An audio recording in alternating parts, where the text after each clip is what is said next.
What Really Happened with your host, Mike Rivero. You're listening to the Republic Broadcasting Network, where you'll find out what the Fukushima's going on. And aloha, America. Welcome to our show today. It is Wednesday, August 16th, 2017, hump day, middle of the weekday, starting that long, slow glide down to Pauhana Friday, and whatever other insanity is in store for us as we watch our nation tear itself apart. Everybody is still trying to exploit Charlottesville for their political agendas, and they're trying to turn this into another nail in President Trump's coffin. Nobody's reporting the actual facts about what's going on. It's just all about, only white supremacists supporting Donald Trump. He ran. The only reason he won the election was the white supremacists. His slogan, Make America Great Again, or America First, was really code language for Make White America Great Again. And then they're just spinning it as hard as they can to just somehow make this his fault and to demonize everybody who supported Donald Trump. And I guess the plan here is they're going to make people embarrassed to vote Republican next year as the Democrats try and grab Congress, because they don't really have a platform to run on. They don't even really have a focused leadership at this point. Of course, we all understand what Trump meant by America First, and that is that the needs of our country and then our people take priority over anything else that's going on in the rest of the world. And, of course, the liberal globalists absolutely hate that. Now, over at InfoWars, they're basically saying this is all controlled opposition. More and more people are coming forward and saying this is staged. And the plan here is to paint all Trump supporters as racist and white nationalists, even though a lot of black people voted for Donald Trump. But the facts don't really matter here. Oddly enough, a group of black Christian and intellectual leaders at a press conference at the Center of Urban Renewal and Education came on out and defended President Trump from accusations that he's responsible for the racial division in our country, pointing out accurately that we were seeing this stuff happening all during the Obama presidency and certainly during the Hillary campaign. They were playing that race card just as hard as they could, and this is just a continuation of that same policy. So even the black leaders aren't falling for it. Everybody's seeing through it. We've seen so many of these political PR stunts. Another story coming out, this one over in newstarget.com. Unite the Right, which is the organization that started all this ruckus, was actually staged by the left. And more people are picking out that this guy who started it all, Jason Kessler, he was part of the supporting the Obama campaign. He was an organizer for the Occupy movement. He was an Obama supporter right up to the start of the new year. And then all of a sudden he transfers over to the other side and he sets up this Unite the Right. And unfortunately, Republicans are not realizing this guy is luring them into a public relations trap, because they're going to get him into these violent confrontations. The corporate media is going to demonize the right and just tarnish them as hard as they can, and then tarnish Donald Trump for daring to say both sides were engaged in violence, which we all saw with our own eyes. But the idea is that either Donald Trump is going to condemn all the white people in this country and not mention all the others like Black Lives Matter and Antifa, or he's racist and he has got to go. Now, more information is coming out about what actually happened over there. Twitter stream is out there saying that apparently the FBI is admitting that there were undercover informants in those rioting crowds, and no, they will not be brought up on any charges because that was their job. That was their job to do. And the reality here is this has nothing to do with race. This is all political. They're trying to mask it with racism because they figure that's going to pander to the various groups like blacks and Hispanics and so forth and so on. It's got nothing to do with that. It's political. And Sean Hannity came on out basically saying the Democrats are trying to stir up as much racial tension in this country as they can. And they're doing it because they want people to believe that the only reason Donald Trump won the election was because of white people, and everybody normally, they would have loved Hillary, and forget about all the dead bodies and the crimes and the corruption. Who cares about that kind of stuff? You know, it's only Donald Trump's presidency was won by racism. And what is really pathetic is we're seeing a Democratic Party, we're seeing liberals who are willing to tear this country apart, cause fires, rioting, already deaths, just to win an office, just to garner a few more votes. But they've got nothing else to work with. They don't really have a message or a platform or a philosophy anymore. Hillary's campaign took the Democratic Party and broke it apart into the Bernie Sanders versus Hillary supporters, and nobody's got a real idea of anything that's going to sell to the voters. I mean, they're coming out with a new hip slogan, a better deal, a better this, you know, trying to go back to the Roosevelt New Deal image, but it's not getting traction with the American people, who are just sick and tired of all the lies, fraud, deception, war, poor economy, crumbling infrastructure, and this awareness that they are just being played with by all these political operatives over and over and over and over again. We're going to do a shout out to our honor affiliates just now rejoining our network, and we are talking about the aftermath of Charlottesville and the upcoming demonstrations. This is not over. They're trying to turn this into just an absolute sweeping movement all across the country. Violence, vandalism, injury, death, just to win a few more votes next year, they hope. And apparently some financial connections are surfacing between these various groups. And again, George Soros, we know he's funding Black Lives Matter and Antifa. And if you really go back, that you follow that money train on back, you start to find a lot of the same people involved in the Ukraine overthrow are working behind the scenes now to overthrow our government and get President Trump out there. And I guess somewhere out there, they're still dreaming that, you know, getting rid of Trump is going to put Pence in the White House, but that's not good enough. They're going to have to bring the whole thing down so that Empress Hillary can finally get that throne underneath her butt. These people are delusional, and the fact that they are willing to encourage violence to change the nature of the U.S. government, first of all, under the USA Patriot Act, that is an act of terror. These people are engaging in terrorism, and so are the people who are signing the paychecks. Now, here is a bizarre story, and it shows how this really is all about staging and getting press attention, because apparently a group of Antifa protesters armed with shields and bats showed up to the funeral of Heather Heyer, who was the woman who was supposedly killed by that runaway car. Now, this doesn't really seem to make a lot of sense, because if Antifa is opposite the nationalists, and supposedly Heather died at the hands of a liberal who's against Trump and fascism, then Antifa would have shown up at the funeral with flowers and shown some respect. It doesn't really make sense. Their behavior does not match their stated intent and philosophy.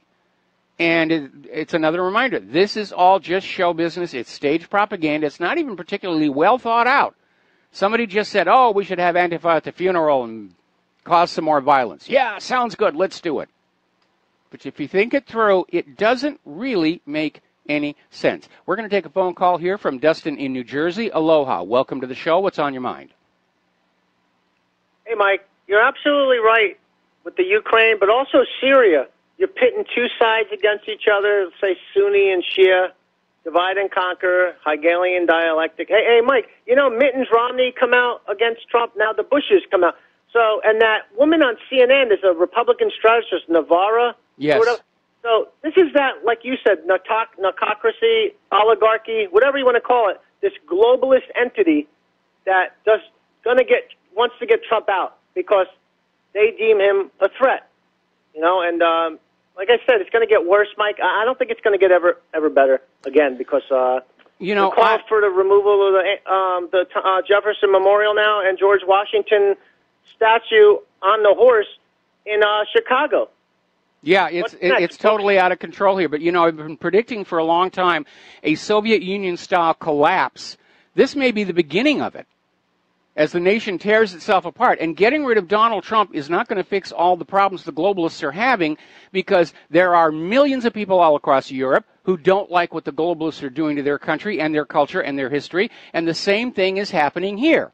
This idea that they're going to come on in and erase our history and our identity in order to make us pliant and obedient to their will. It's not Trump who's pushing back against the globalists, it's the human race. That's the link, Mike, though. You said it's global. It's globally. So the globalists are behind it because it's a global happening at this, you know, with the refugees, the people who don't want the refugees in Italy, France, Germany, and they're not listening to their people because they're all part of that same entity. Absolutely. You know, and you know what's sad? I mean, people got to wake up now. If nobody can figure out what's going on right now, then you're dumb. People better wake up because bad times are coming. You know, these people are dangerous. Antifa, Black Lives Matter, those are the only two groups we see. And they're fanatics. They're fanatics. They're not thinking about what they're doing. They're just being whipped up into a frenzy with a bunch of slogans. And again, a lot of them are being paid to be there. They're paid by a public relations firm to show up there and cause trouble, rent a ruckus, whatever you want to call it. I think Trump did a great. Like I said, I think I talked to you yesterday. Trump did great the first speech, but he did great the other day with saying, you know, but he needs somebody to tell him what the name of the groups are, because until you have names of groups, Black Lives Matter, Antifa as the extremist left element, and he also should name the extremist right element. But we all know the majority of the trouble is coming from the extreme left, and I'm a Democrat. Yeah, I voted for Trump. But we all know where's this coming from. George Soros, Clinton, Bush's, Obama's, that narcocracy. And like, I feel bad for the suckers. I really feel bad for the suckers who believe in this crap. I really feel bad for them, Mike, because, you know, at the end of the day, first they come for the statues, then they come from the books, and then they're going to come for you. And those people are expendable, according to them, you know. Oh yeah, the useful idiots here, and you're absolutely right. You give an inch and they'll take a mile, and we're already starting to see it. They're talking about spreading out to other areas. Anything in history that's offensive to anybody is going to be brought down.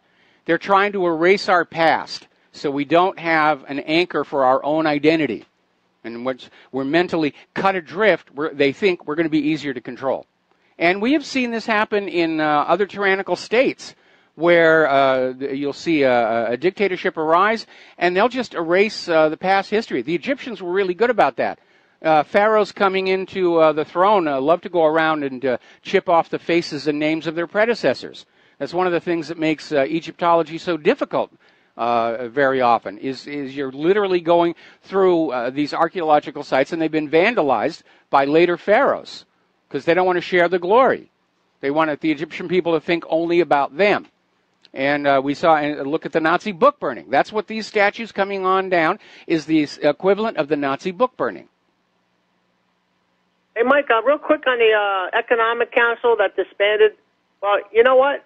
Trump should take the new Economic Council and have African Americans, Asians, Latinos, whites, and put them all, people who have like startup companies, on that new Economic Council. We don't need Campbell's and Intel and, what was the other guy? Merck.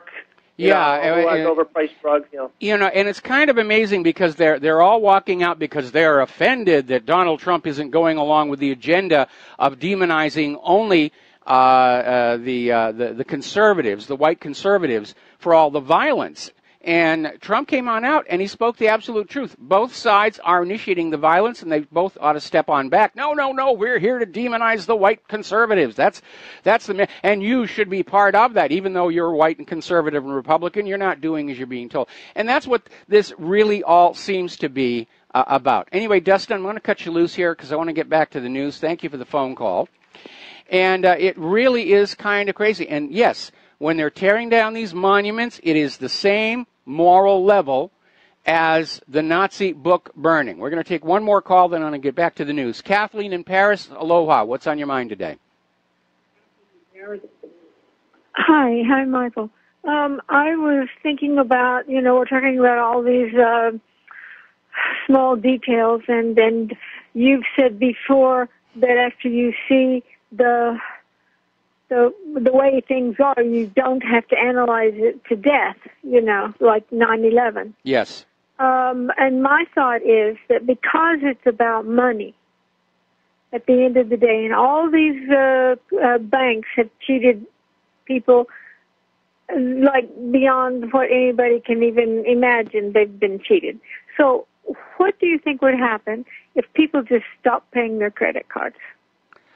Well, actually, right now, people are having a heck of a hard time paying their credit cards. In fact, credit card delinquencies are soaring right now. Why do we respect this system?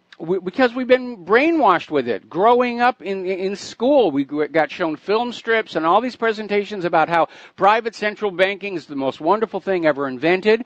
They don't tell us about how the honest monetary system this nation operated, and how it was good for the people and the nation. School is there to teach you what the government and the money junkies want you to believe, which is this is the way life is supposed to be. And you go along with it because you don't know any better until somebody comes along with a really big mouth and says, private central banking is all about enslavement through debt. And you're always saying that we should just not fill out the paperwork, don't sign this, don't cooperate, don't vote, just don't participate. How about we don't pay for the credit cards? Well, if you could get everybody in the country to agree to do that at the exact same moment, I think it would be enormously powerful. Yeah, it's the Jubilee thing. Somebody has to start it. They're not going to say, okay, you can have your Jubilee. Well, no, they aren't. But we've seen these other countries, like Iceland, just declare the debt null and void to free their people. We had this other country, Crimea, just did the same thing. And we know our Congress could end the Federal Reserve any time they want by voting to rescind the charter. But government is part of the problem. They want to keep you enslaved to the Federal Reserve because the Federal Reserve is sharing a lot of that money that they get from your work with members of Congress. It is a totally corrupted system. Well, I suggest we don't pay for it. Well, a lot of people are saying exactly the same thing, and again, credit card debt is spiking. Credit card defaults are spiking. There's a big problem out there, and nobody wants to talk about it. The government is still trying to convince everybody that the economy is in a recovery and it's all hunky-dory, and yet the warning signs are flashing red all over the place that this has to come down very, very soon. Even somebody like me could see a few years ago when Greece got their big bailout, their last one, that more than 90% of it went to pay the banks.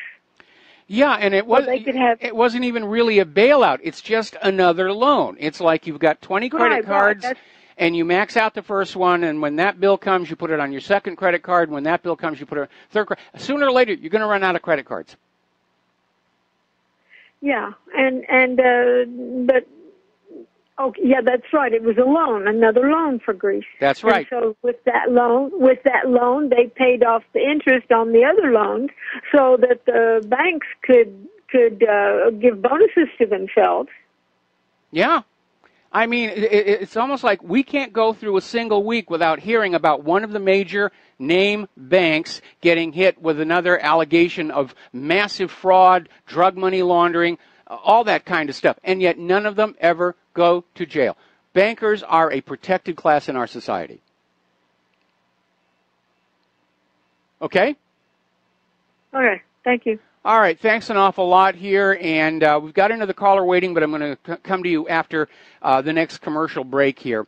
This tearing down of monuments, defacing statues, it's the same moral equivalent as the Nazi book burning. It was wrong when they did it. It's wrong when these people are doing it. We'll be right back. And aloha, America. Welcome back to the show here. We're going to take a phone call, then we're going to get back to the news here. Tom in Florida, aloha. Welcome to the show. What's on your mind? Well, good afternoon, Michael. Michael, last night, I don't know if you had a chance to listen to Dick Morris. I know you know who Dick Morris is. Yes. He was talking about the deep state, and the interview he gave for 2 hours is unbelievable. What he said they're trying to do to Trump. Yes. And it's the most amazing thing I ever heard a guy say. What they're actually trying to do to Donald Trump, the deep state, and all like this protest in Virginia. It's unbelievable what he said, and everything he said is the truth. Because he even predicted Trump winning the election, and this guy's been right on the money in the last year about a lot of stuff. But what they're trying to do to Trump is the most disgraceful, disgusting. It's utter treason, Michael. It's utter treason. Okay, we got to pull back here a little bit. They're not just doing it to Donald Trump. They're doing it to our nation and to the American people, because we, the American people, voted Donald Trump into that office. So any campaign against him to remove him is a slap in the face to every single legal American citizen. Michael, can you answer my question on this, though? How come now all of a sudden this year they want to take all these Confederate statues down? Why did they do that in 1965 during the Civil Rights Movement? All of a sudden they want to take all these statues and the white man is the biggest devil on earth and this and that. I mean, it's unbelievable that you got that Debbie Blabbermouth Schultz in Florida here. Blabbermouth, but Eddie Davis. It's unbelievable what's going on here. You got this Marble-Mouth Schultz and all these other sponges, I call them. They're sponging off the government and the taxpayers, and they want us to take statues that have been standing for 100 years, Michael? What is that? What's going on here? They're turning. Why people are upset? They're turning the statues into an issue, and they know it upsets people who have a respect for history, especially in the South. And what they're trying to do is all political, all dictatorships and tyrannies need a scapegoat group. And obviously for the Nazis, that was the Jews. For this nation, it's been the Muslims up until recently, and all of a sudden they're reversing it. And the Democrats are thinking the only way they're going to regain control of this country from the conservatives is to make them the scapegoat group. Everything that's gone wrong, it's all the fault of those white conservatives. Everything and we've got to take down those statues. They remind everybody of slavery, and they're trying to they're literally breaking the country into white versus black because they think they're going to get a few more votes for it. But the reality is it is absurd. It is totally absurd. And I'll give you another good example. You have all these Confederate statues about people who served in the Confederacy. And one more time, it's not about slavery. The Confederate states just thought the Washington, D.C. was getting too big for its britches, something we can all identify with today. And they decided to exercise their right. They decided. They let me finish, Tom. They decided to do something about it. They wanted to exercise their right to leave the Union because it was a confederation of separate sovereign states, and the central government in Washington, D.C. was supposed to be limited in its authority and only act as a coordinating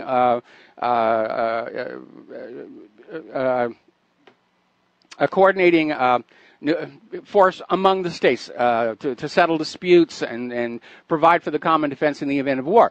And again, we're going through it again. And maybe that's another reason why they're demonizing the Confederacy, because they don't want Americans to start thinking about secession again, even though it's already happening out there with the Cal exit. But, these are all Americans who served in a war and they lost. Tom, let me finish this. You're right. Okay, thank you. Tom, we're going to let you go. I want to make a point here because we're coming up on a commercial break anyway. All these Confederate monuments are to Americans who fought in a war and lost. Following that same logic, are they going to start tearing down the Vietnam Wall Memorial in Washington, D.C.? Because those were Americans who fought in a war that they lost. Going to knock it down, put up a Starbucks. Starbucks will be hiring, but only refugees. I mean, where is this going to stop? If you go around tearing down history that offends anybody, then the Statue of Liberty is going to be targeted. The Washington Memorial. Somebody actually defaced the Lincoln Memorial. We'll be right back. And aloha, America. Welcome back to the show. And this nonsense about tearing down the monuments is spreading like wildfire. It's a jihad. And I'm not being careless with the word because apparently this Muslim organization is out there saying they're calling for the destruction of every Confederate memorial. And why they're getting involved, I don't know, but they are. Up in New York, the governor is pushing Charlottesville provisions that will make violent protests a hate crime. Now, as I understand it, a violent protest is illegal to begin with. It's not like you need any more laws on it. You just enforce the ones you already have. But, again, they're out there trying to just hammer this for every political advantage they can get. Now, apparently in Baltimore, all the Confederate statues were taken down overnight. They had 4. The Confederate Soldiers and Sailors Monument, the Confederate Women's Monument. I don't know why the feminists aren't up in arms about that one. The Roger B. Taney Monument and the Robert E. Lee and Thomas Stonewall Jackson Monument. They've all been removed and taken away. Gee, I wonder what used to be there. I don't know. I forgot a long time ago. Up in Brooklyn, they've got an army base is being urged to rename all the streets they have honoring Confederate generals. And now up in Washington, D.C., the Congressional Black Caucus are reviving calls to remove all the Confederate statues from the Capitol. Just erase them. Untermenschen. And the violence is continuing over in Chicago. Police clashed with protesters outside the Cook County Courthouse. The protesters initiated the violence. Yes, they're Antifa. And it's amazing to see the corporate media showing these videos where you can see it's the Black Lives Matter and the Antifa people are arriving armed and they're just attacking people. And yet the corporate media is out there saying, well, it's the white supremacists. They're the white nationalists. They're the bad people. We can see with our own eyes. And we know, of course, that the corporate media is lying. Now, yesterday I made a kind of reckless joke about how these Antifa, Black Lives Matter people are going to start chipping away at Mount Rushmore to get rid of Washington, who owned slaves, and Jefferson, who owned slaves, and Teddy Roosevelt, who's now under attack for being racist, but we're not exactly sure how. And that would leave just one face left on that mountain. Well, maybe I should keep such ideas to myself because apparently down in Georgia, they've got a Democratic candidate for governor, Stacey Abrams, who wants to shave off the Confederate monument carved into Stone Mountain. It's sort of the Confederate version of Mount Rushmore. And he's saying we got to tear it down because they defended slavery and tried to destroy the Union. No, they wanted their freedom. It was, to be very honest, Washington, D.C. that was destroying the Union by being so abusive, by going in where the Constitution did not give it any business to go. It's not like the Confederacy was a foreign country. Those were Americans there. And it's going to be a major, major effort to erase that monument, all the more so because under Georgia law, the state of Georgia is basically compelled to maintain that monument for future generations because, like it or not, the Civil War is part of Georgia's history. But we're going to make it go away. What happened between 1860 and 1870? I don't know. Guess it wasn't really important. Reminds me of a scene out of the original Rollerball where the character Jonathan E. is trying to learn about history, and it's just not available in the libraries. Everything in the library is all basically contemporary advertisement, propaganda, and so forth and so on. And so he actually travels to Europe where there's this single giant computer which contains all of the historical records that used to be in books. And now it's on the computer and they can ask it questions. And he gets there and discovers that the computer has gone quite insane. And there's this one engineer who's supposed to be in charge of it saying, we seem to have misplaced the 15th century. Like it was just like he misplaced his car keys. Well, it was around here the other day. History is important for 2 reasons. It tells us who we are, where we came from. It also advises us on how to avoid repeating past mistakes.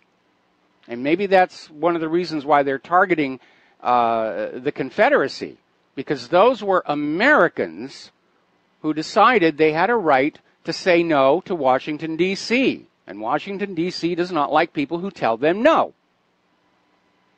But what we have here is a group of historically illiterate people trying to erase and revise history.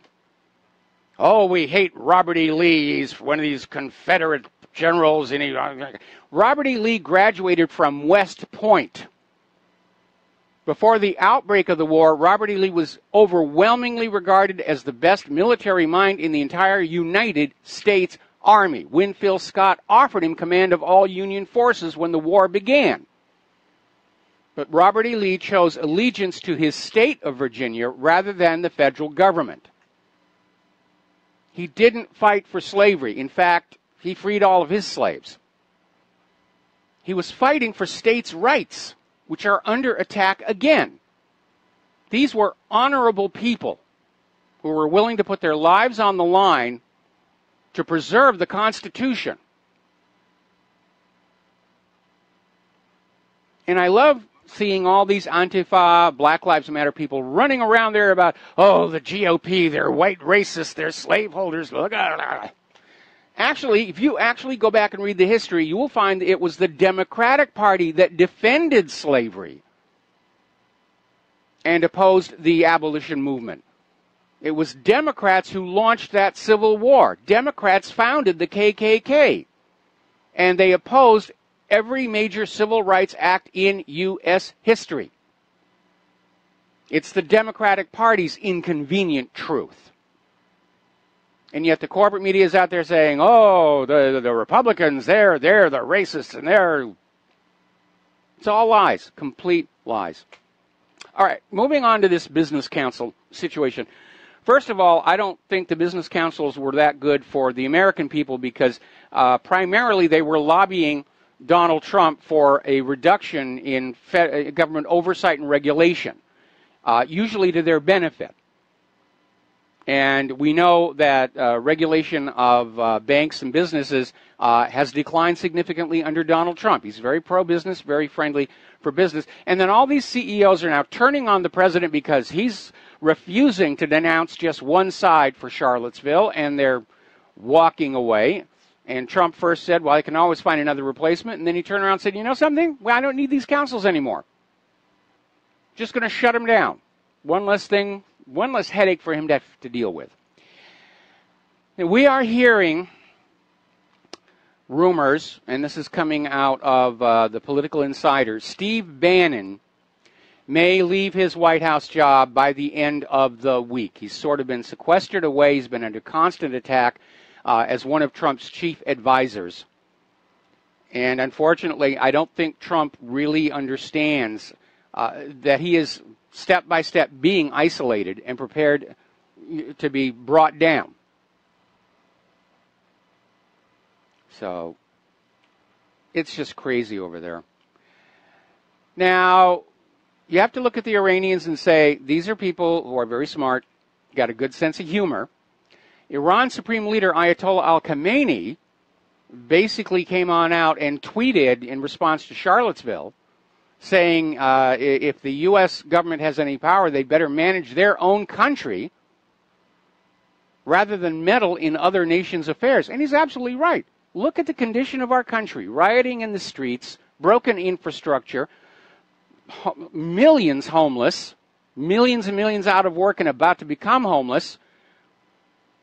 Don't tell me the government doesn't have anything better to do than go around and go into Venezuela or North Korea or any of these other places. The U.S. government has clearly abandoned its responsibility to the United States of America and the American people. All they want from you is your money and your children. And after that, you are on your own. So, getting on over to the war zones. The Syrian army has repelled a fierce ISIS attack near the Euphrates River. They're pushing in closer and closer. And ISIS tried to launch a counterattack against the Syrian Arab Army and tribal forces west of Ma'adan in the southern Raqqa countryside. And apparently it was a fierce battle, but ISIS lost. They got pushed back yet again. And yet again, the Syrian army, in cleaning out these terrorist depots in these liberated districts, are continuing to find chemical weapons. Ooh, bad chemical weapons. See, I told you Assad was doing all this. Actually, no, these chemical weapons are made in the United States of America and Great Britain. And the Syrian army is finding them all over the place. Now, Nikki Haley has gone back up to the United Nations and once again is uncorking on Iran. Oh, they're technically in compliance with P5+1, but we know their intentions are bad, and they're working on missiles, and no, the missiles weren't part of the deal, but we've got to do more sanctions. She's out there selling the war with Iran. And Nikki, if you really feel that way, here's your rifle. And, of course, Iran needs to be very careful here. Iran is threatening to quit the P5+1 deal if the U.S. keeps adding sanctions. Now, from Iran's point of view, the adding of sanctions does violate the terms of the P5+1 deal, because Iran is in compliance with all that was required of them in that P5+1 deal. The IAEA went in just about a month ago and said, yeah, they're playing by the rules. And so the U.S. is adding on these sanctions, and from Iran's point of view, that's a violation of the agreement. They've gone up to the UN to try and complain about it. But, of course, if Iran walks out of the deal, the U.S. government and the corporate media are going to say, oh, Iran quit the deal. Oh, bad Iran. They were the bad people here. But, again, Iran has shown tremendous patience in putting up with U.S. government abuses, because even when the P5+1 was first agreed to, the U.S. did not keep all of their promises. They did not lift all the sanctions. They did not unfreeze all of the Iranian assets. Then they voted through another round of sanctions, and then another, and more recently a third. So they're trying to provoke Iran into doing something that can be spun as, oh, Iran is bad and evil and they deserve to have us come on in there and kill them. We're going to take a phone call. Tom in Texas. Aloha. Welcome to the show. What's on your mind? Aloha, Brother Michael. Aloha. Nui nui. Nui nui. And I just wanted to talk to you about the erasure of history. Yes. What's going on? Oh, yeah. And, well, you know, the ancient Egyptians, they did the same thing. Yes. You know, they would deface the temples. And when a new government comes in, they want to erase the old history. Well, look at what ISIS is doing to those archaeological wonders in Syria right now. And everybody agrees that that's a terrible, terrible thing. But, oh, as long as it's a Confederate statue, yeah, let's put it on down here. No, it's a shame, isn't it? It is. It's a crime. It's a crime against history. New. Well, it's nothing new. I mean, it's been going on for thousands of years. But that doesn't make it right in this case. It wasn't right back. It wasn't right when ISIS blew up those archaeological treasures in Syria, and it's not right when these people are running around tearing down statues to Confederate war heroes. And like I said, it's on the same moral level as the Nazi book burning. Well, I understand what you're saying, you know, and I listen to you quite a bit. And what I want to say to, I've had my 2 martinis, okay? Okay. But you know, Michael, you're right on. Everything you do, it's I listen to other shows, but you are so right on. Well, thank you. Yeah, you're welcome. All right. Now go have your 3rd martini. Okay, yeah, anybody who can stay sober just doesn't understand what's going on in this world today. You should see me in the evenings around here. I indulge, as it were, here. Now, getting on back to Iran. Russia's foreign minister, Sergei Lavrov, is out there saying these new U.S. sanctions against Iran are illegitimate in principle. And again, they're coming to understand the only reason for the sanctions is to goad Iran into doing something that can be spun as justification for the war. And again, back, I think it was 2005, Wesley Clark blew the whistle, said, yes, the U.S. government policy is to invade all these oil-rich Middle Eastern nations and shackle their oil to the U.S. dollar. And the plan was going to end with Iran in 2008. And they're a little behind on the timeline, but very obviously, yeah, they're getting ready to go. Go on in and commit war crimes against the Iranian people. It's amazing. It's all about oil money, private central banking.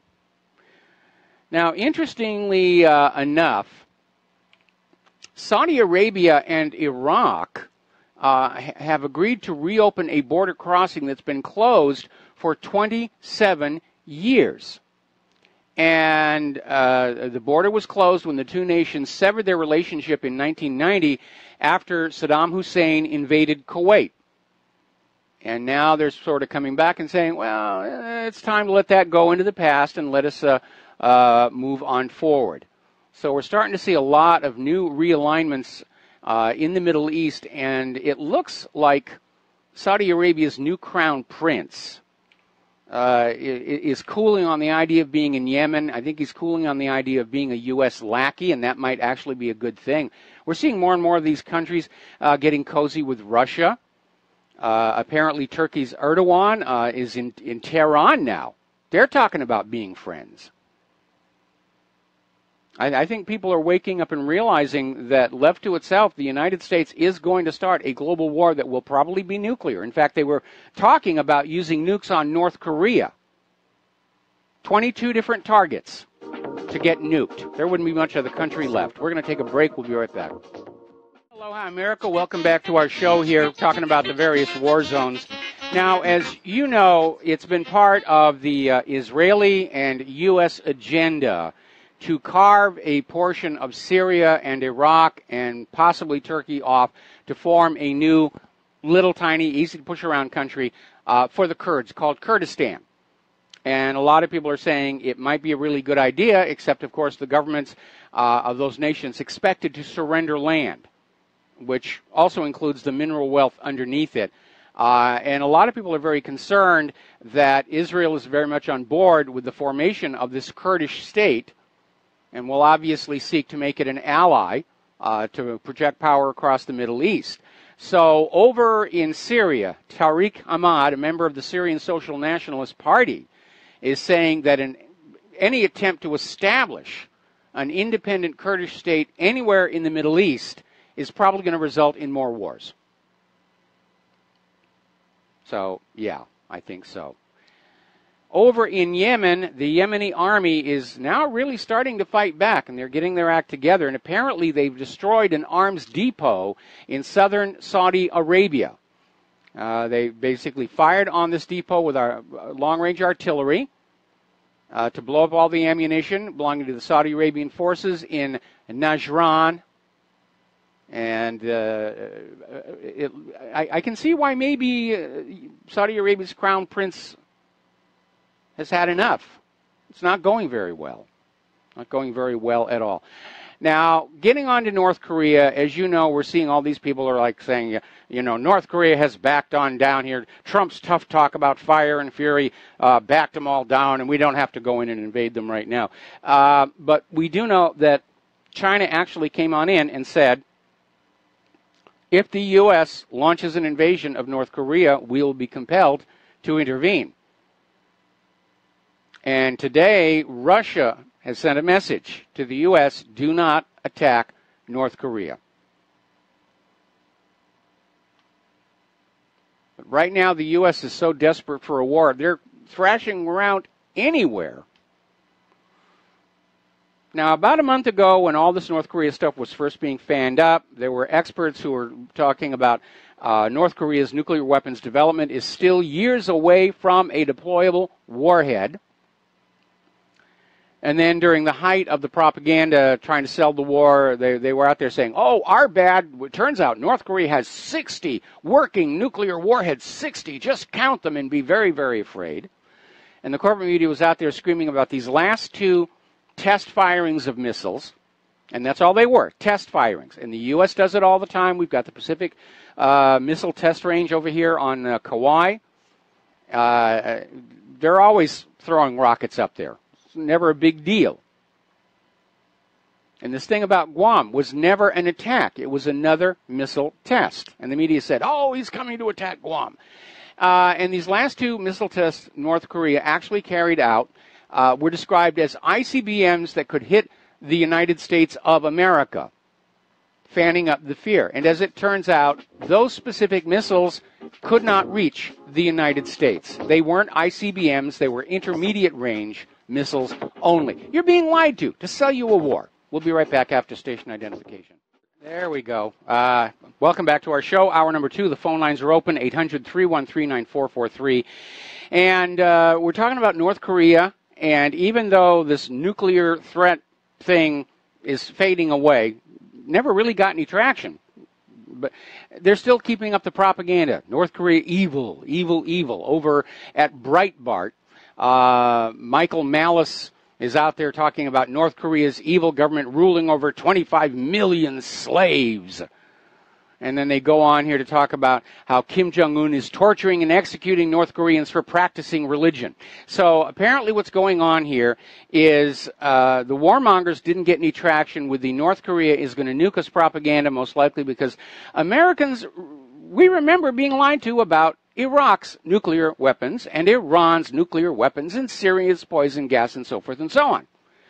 But it looks like North Korea is still very much on the U.S. government's special high-interest targets list, and they're just thrashing about for a way to sell you on that idea. All right, we're going to take a phone call. Ron in Texas, aloha. Welcome to the show. What's on your mind? Hey, Mike, how you doing today? I'm doing fine. All right. Hey, I'm a little bit behind you. I'm sorry. I tried to call in earlier, and it just kept ringing. Hey, on these statues being taken down, you did finally bring it up, and that was one good deal, that the Democrats was more in the KKK than anybody. Okay? Yes. If they go into Virginia, why don't they take everything down that Birds ever put up?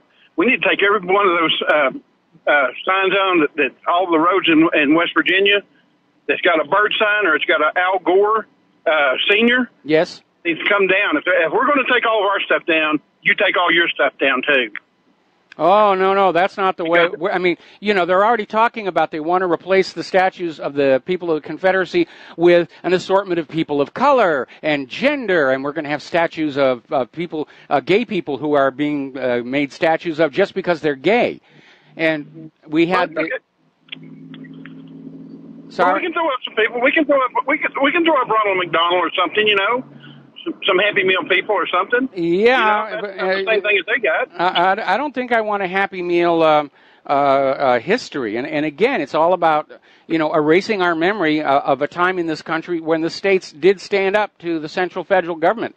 And I think that's a big reason why they're trying to demonize it right now, is sell Americans on the idea that we just go on putting up with all this nonsense we're getting out of Washington, D.C., the forced vaccination, GMO food, crumbling infrastructure, out of control debt in the economy, and we're supposed to just sit there and say, yeah, okay, I guess you're doing a good job. No, they're not.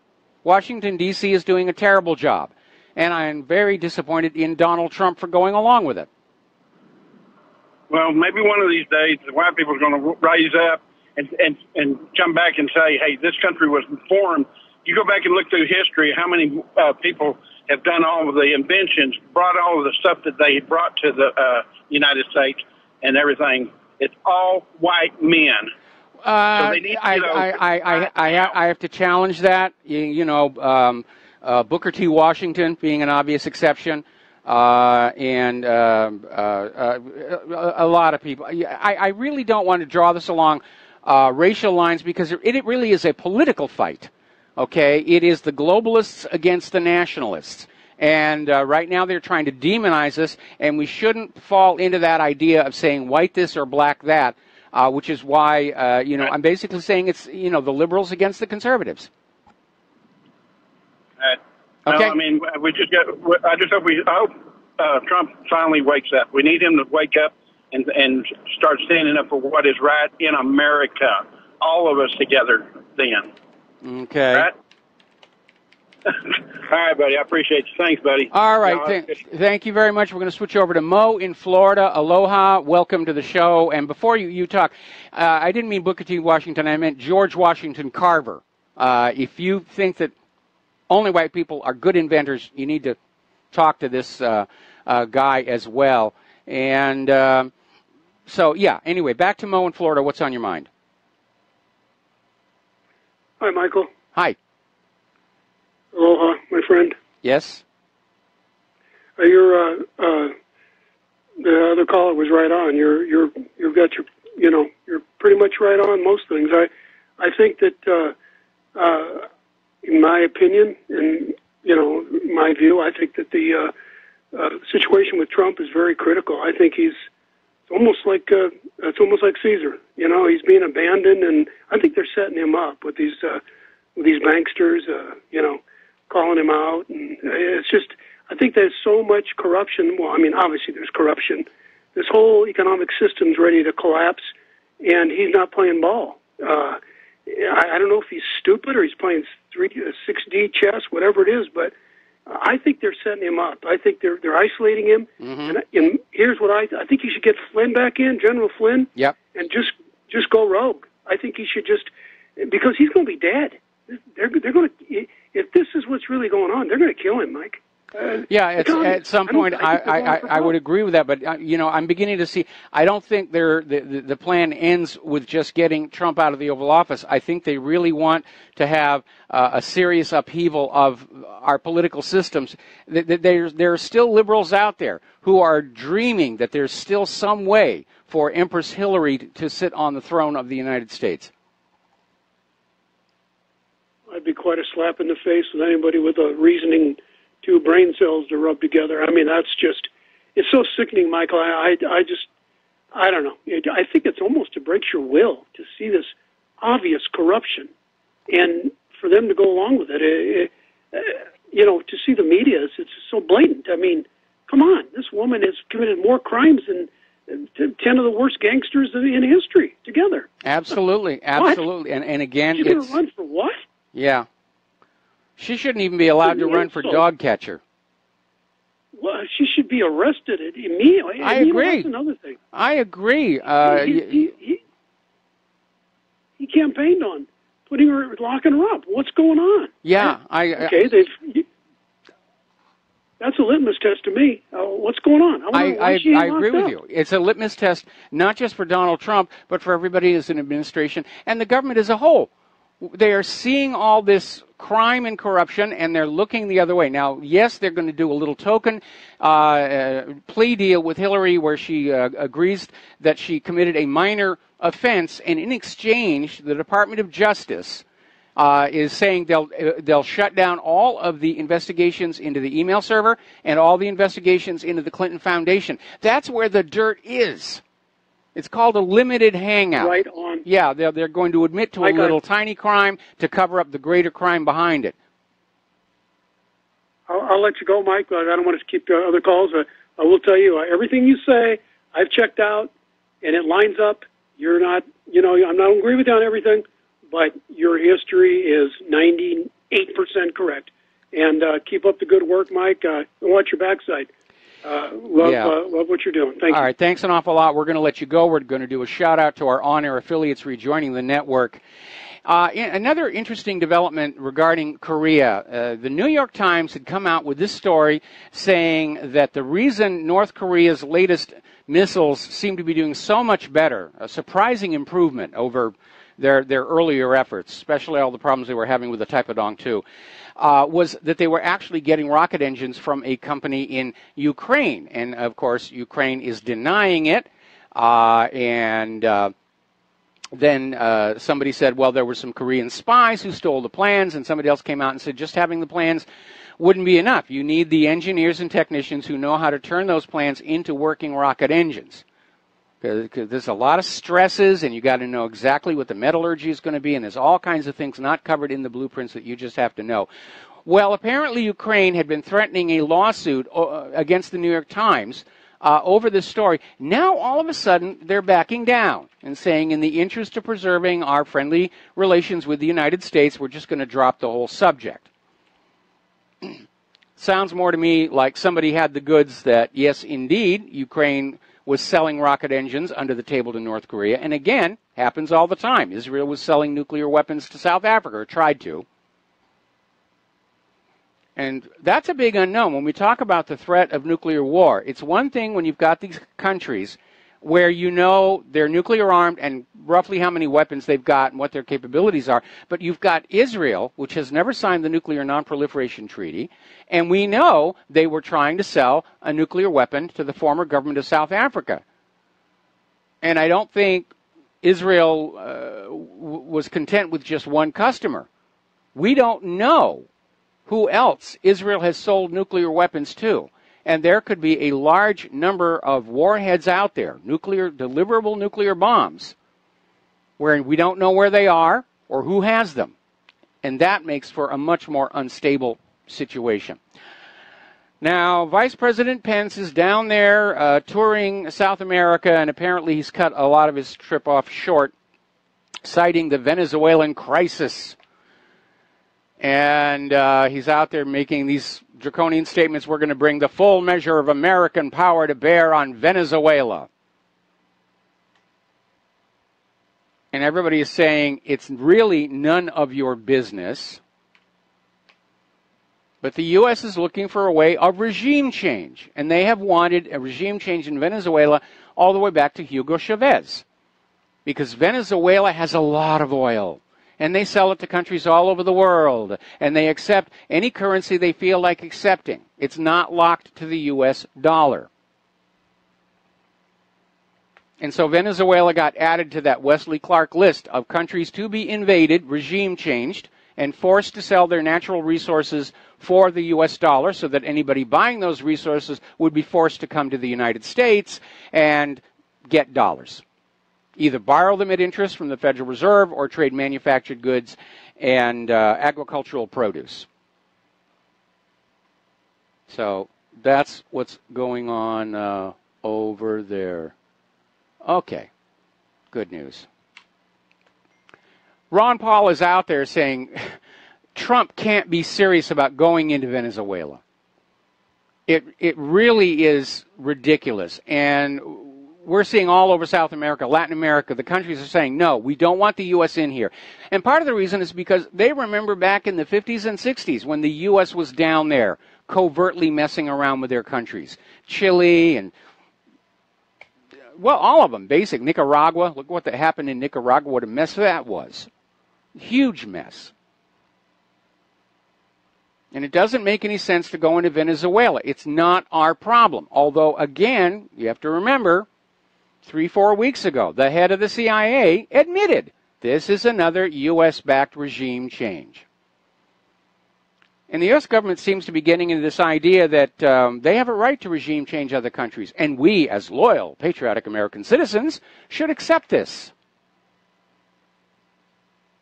And I really don't, because I don't think those people living in those countries like living under puppet rule, just like we here in the United States do not like living under puppet rule. Now, there was an interesting article that came out of Global Research about what's going on in Venezuela from somebody who's actually down there. And he says, what is going on in Venezuela is very different from what the corporate media is portraying. And they're out there trying to say that Maduro is crushing protests and demonstrations. And basically what's going on is if the demonstrations and protests are peaceful, the police are leaving them alone. The police only get involved when the protests turn violent, usually at the hands of agent provocateurs. And the media's down there just trying to spin that like they do everything else. Now, here in Hawaii, we had a little bit of a whoopsie. Apparently, last night, a U.S. Army Black Hawk helicopter crashed off the west coast of this island. They're still searching for any possible survivors, but unless the pilot was able to auto-rotate down, well, they haven't found anybody yet. We're keeping an eye out for that one here. So let's talk about the economic news. China's steel output has hit an all-time high, which is setting the stage for an escalating trade war. Because steel is a major commodity, and the U.S. is not the powerhouse producer it used to be.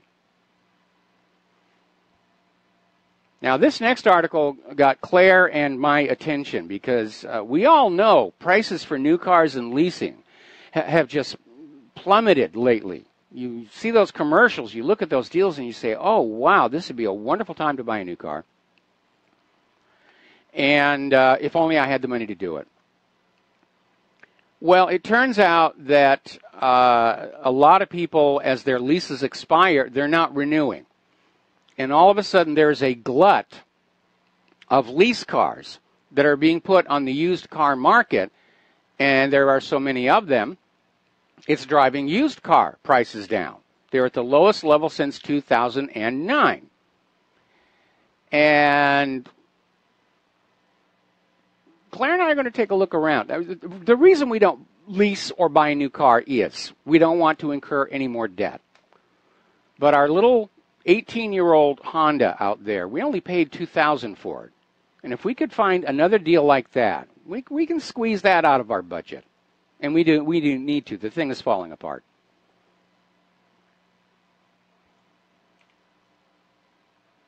Story coming out of having some problems with this. Oh, there we are. Story coming out of boy, something's wanky with this. I can't get the credit on it. Anyway, we've been 10 years since the big financial crisis, coming up on 10 years. Because the 2008 crash began with the runaway bundling subprime mortgages. It started in 2007. So we're already into the window of the 10-year anniversary. And unfortunately, the financial elites have learned nothing. They're making the same mistakes all over again because it makes them a lot of money. And when it falls apart, somebody else pays the price. You. Now, Michael Snyder is out there saying it is time to shut down the Federal Reserve to get rid of the boom and bust cycle. A lot of people think that it's just inevitable. You're going to have a boom and then a bust and a boom and a bust. It's the nature of banking. No, it isn't. It's actually an artificial creation. It's a giant heartbeat that pumps the real wealth of the nation out of your hands and into the hands of the bankers. They'll swell the money supply. Credit is easy. People can borrow. People buy things, build things, start things, factories, homes. Then the bust comes. And people default on their mortgages and their loans, and the bankers simply take possession of all of those properties and get ready to sell them to the next generation as part of that boom cycle. That's how it's all working. All right, we're going to take a phone call. Frank in Pennsylvania, aloha. Welcome to the show. What's on your mind? Yes, Michael. You were talking about North Korea earlier? Yes. Okay, very good. Mike, I honestly think, and this is going to be controversial, I think North Korea is doomed. I honestly believe the big boys at the top that control these nation states are looking at North Korea as a pie, and like you say, a piece of the action.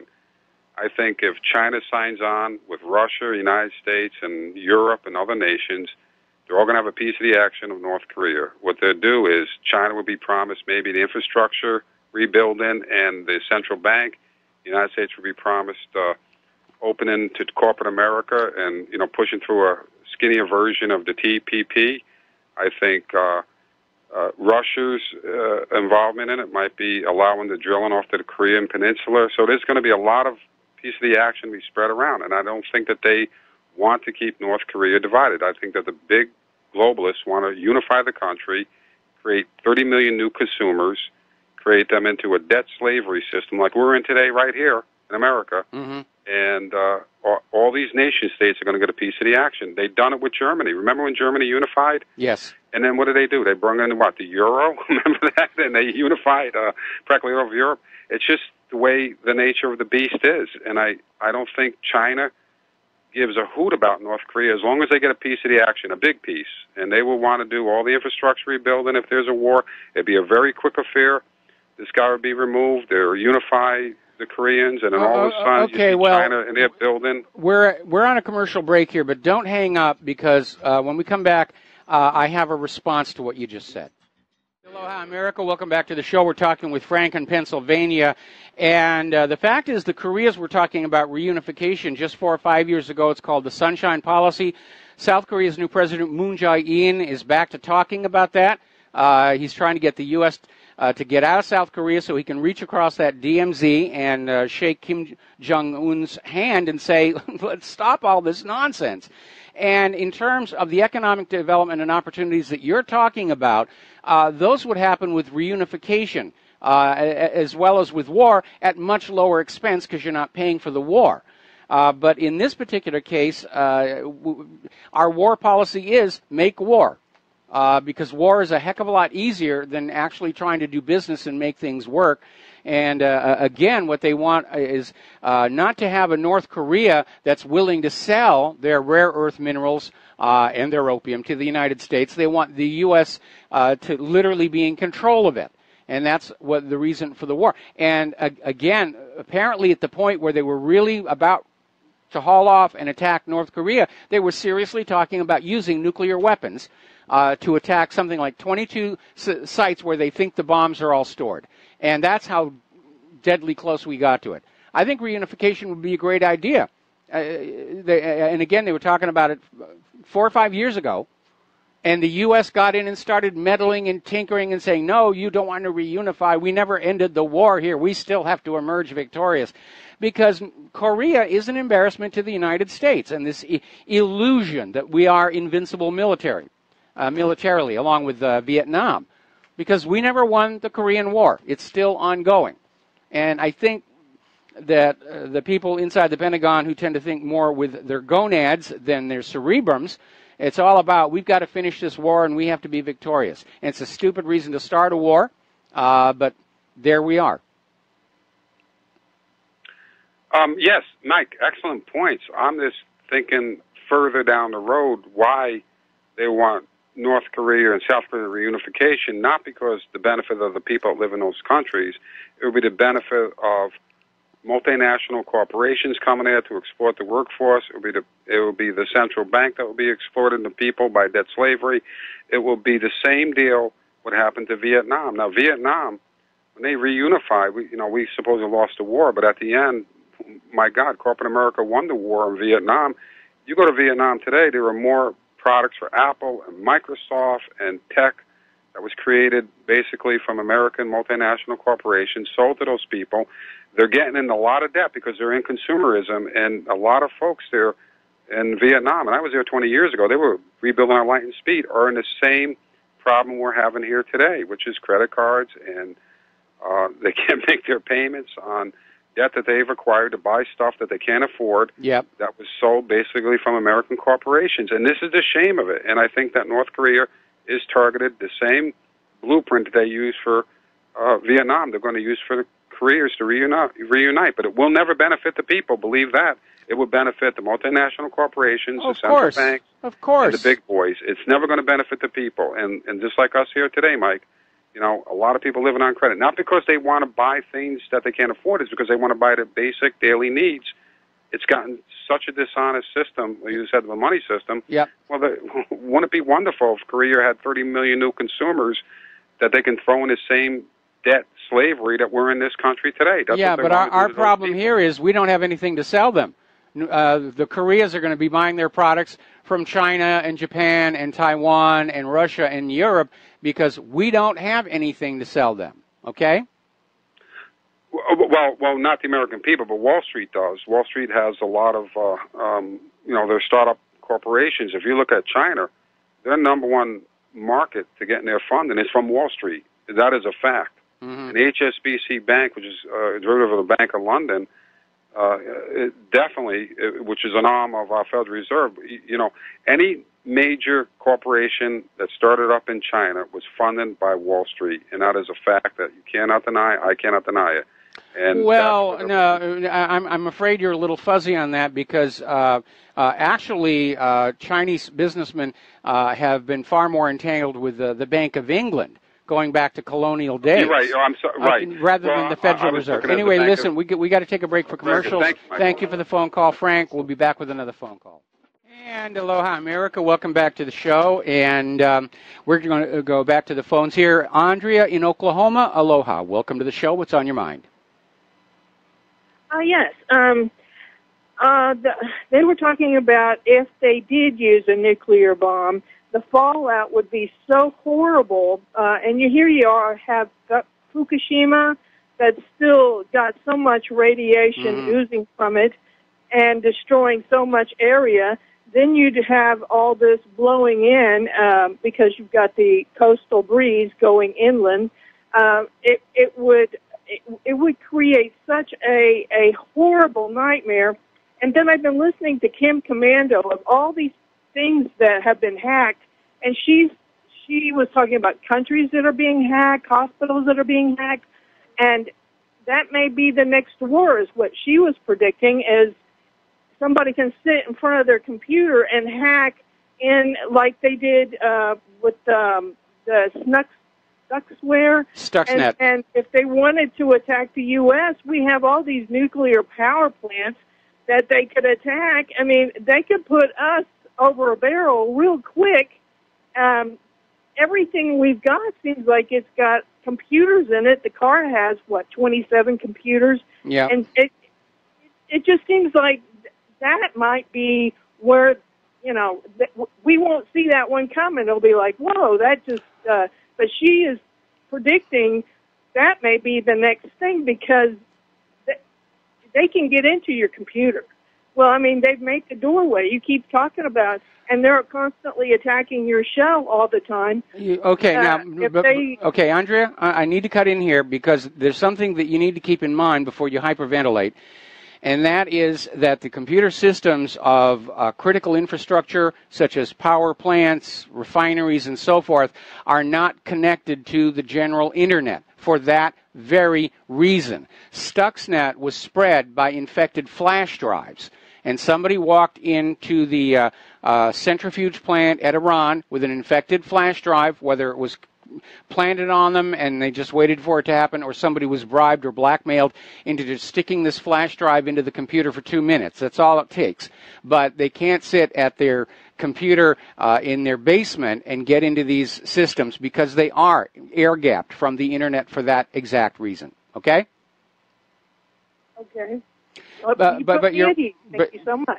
But you're right. In terms of communications and information, the war is already out there. The globalists, the narcocracy, yeah, they're hiring people to go on out onto forums and shout abuse at everybody. It's apparently a very well-paying job here.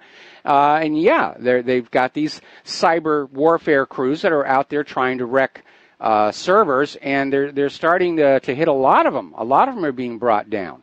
And yeah, that's where it is. Now, if it goes to a war instead of a nuclear war, yes, nations that are at war with each other could do a lot of damage. They couldn't melt down the nuclear reactors or any of that stuff, but they could certainly screw up the banking systems of each other and shut down the communications and various other things, because there are a lot of critical systems that are on the Internet, and they all seem to be vulnerable. They've got back doors. The NSA's drilled in there.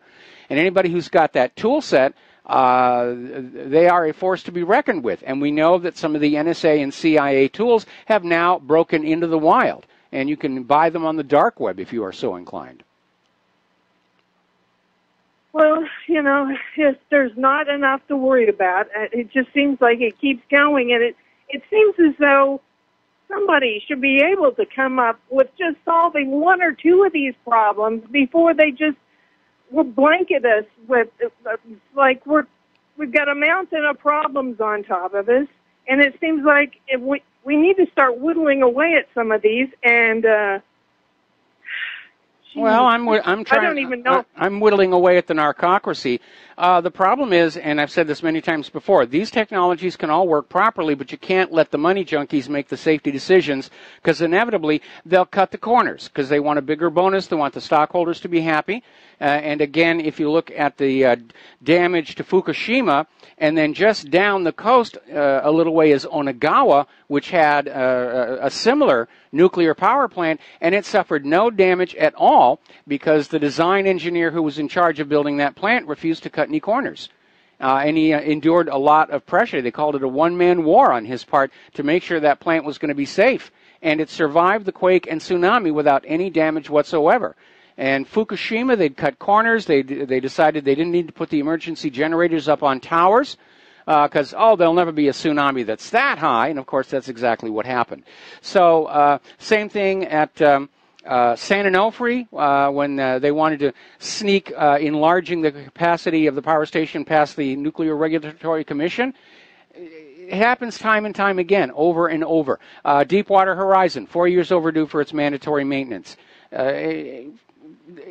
It really is a problem. These things could be fixed, but you need two things. You need the political will, which means the government willing to enforce the laws to guarantee the safety of these systems. And you have to have people in charge of these projects and corporations who really are thinking the long term, the long view, down the road. Because we see so many decisions that are made basically to just, let's get this up and running, and then we'll collect our bonuses and retire, and it's somebody else's problem. And that kind of a careless attitude for deployment of anything, vaccines, GMO, so forth, has really, unfortunately, infected much of the American psyche. Yeah, the other thing I was going to ask, because all the threats, you can't make any threats towards a policeman. You'd be arrested and they can take you and put you in jail. They'd shoot you. But yet, Johnny Depp talks about assassination. I noticed that at the grocery store, they had, of course, it's, the International, one of those little rags. They have Obama saying he's going to destroy Trump this week or something to that effect. And it's like, they just, here we worked so hard to get our president in there, and I just feel as though, of course, I wanted you for vice president because I think that would have been the best ticket because you could have helped him understand what's going on, and he just needs help. And if I had enough money, I would pay for your ticket to go there. It's just getting an appointment with the president because he really needs. I'll never get past the White House Chief of Staff. Absolutely. Anyway, Andre, we're going to let you go because the phone lines are really starting to load up, and I want to get to these other callers. Jack in Georgia, aloha. Welcome to the show. What's on your mind? Yes. Hi, Michael. A few remarks. First, about the term white nationalists. We must take the offensive and attack those head on. Many countries are nationalists. For example, the U.S., Israel, etc., etc. Are they against all those nationalists or just the white? And another thing, more than half the population of America, if I'm not mistaken, is white. Are they saying that more than half of America is neo-Nazi, KKK, and all that? Yeah, that's exactly what they're saying. And the reason they totally ridiculous. What they did is they just threw this phrase together to get as much propaganda value out of it as they could. Nationalist has become a bad word because it's equated with Germany's National Socialists. And it from doesn't apply to Jack, we each take our turn. I've got a kill button, and I'm not afraid to use it. So just give me a second here. They're using the phrase nationalist to link to Nazism. But you're right. Most nations tend to be nationalist. It's a good thing. My country, I'm going to support my country, the American people, and so forth and so on. But it's been turned into a negative word by the globalists, who think nationalism is a threat to their idea of a one-world government. Now, they're putting white in front of it, again, to fan that racism issue, as if only white people would have a desire to see this country prosper and do well, which is absolute nonsense.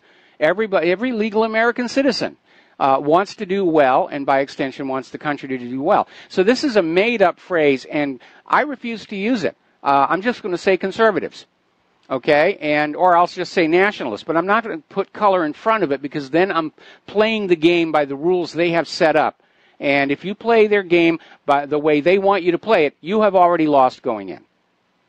Yes, I have some other terms to propose. One is sovereignist. We want national sovereignty. Yes. Who can disagree with sovereignty?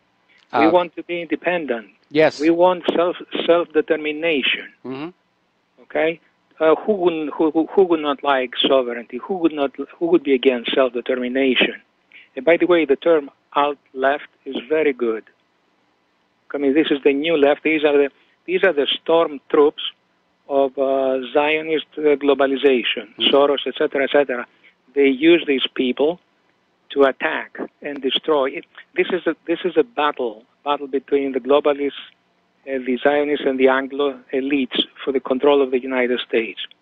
And the Antifa, for example, says nothing about war and Palestine. I never heard the Antifa. They're so democratic, so leftist. So they say nothing about the war in Ukraine, absolutely nothing, or Syria. They say nothing about Palestine. I mean, the hypocrisy is nauseating. Yes, it is. The Zionists reserve the right to go to bed with anyone. In Ukraine, they go to bed with the neo-Nazis, but nobody cares. Yes. In Syria, they go to bed with the terrorists. Nobody cares. So, I mean, there are huge contradictions. I think Trump should go out to the people, should go out to the country and level with the people. Say, I cannot drain the swamp, I need your help, okay? Otherwise, he's going to get impeached or he's going to get castrated 100%. Yeah, So, it may take something that dramatic because, again, Trump is trying to play the game in Washington, D.C. by Washington, D.C.'s rules, and that puts him at a tremendous disadvantage. There's clearly some kind of a dramatic event on the horizon. Let's make a move, yeah. Unless he's been seriously blackmailed. Blackmailed could be threatened. I mean, they may have threatened the lives of his family and just said, you do what we tell you to do, or we're going to kill your wife and kid. Yeah. And we were hearing even during the campaign last year, there were death threats coming in. I remember one time seeing Donald Trump doing a speech, and it was obvious he was wearing a bulletproof vest under his suit coat.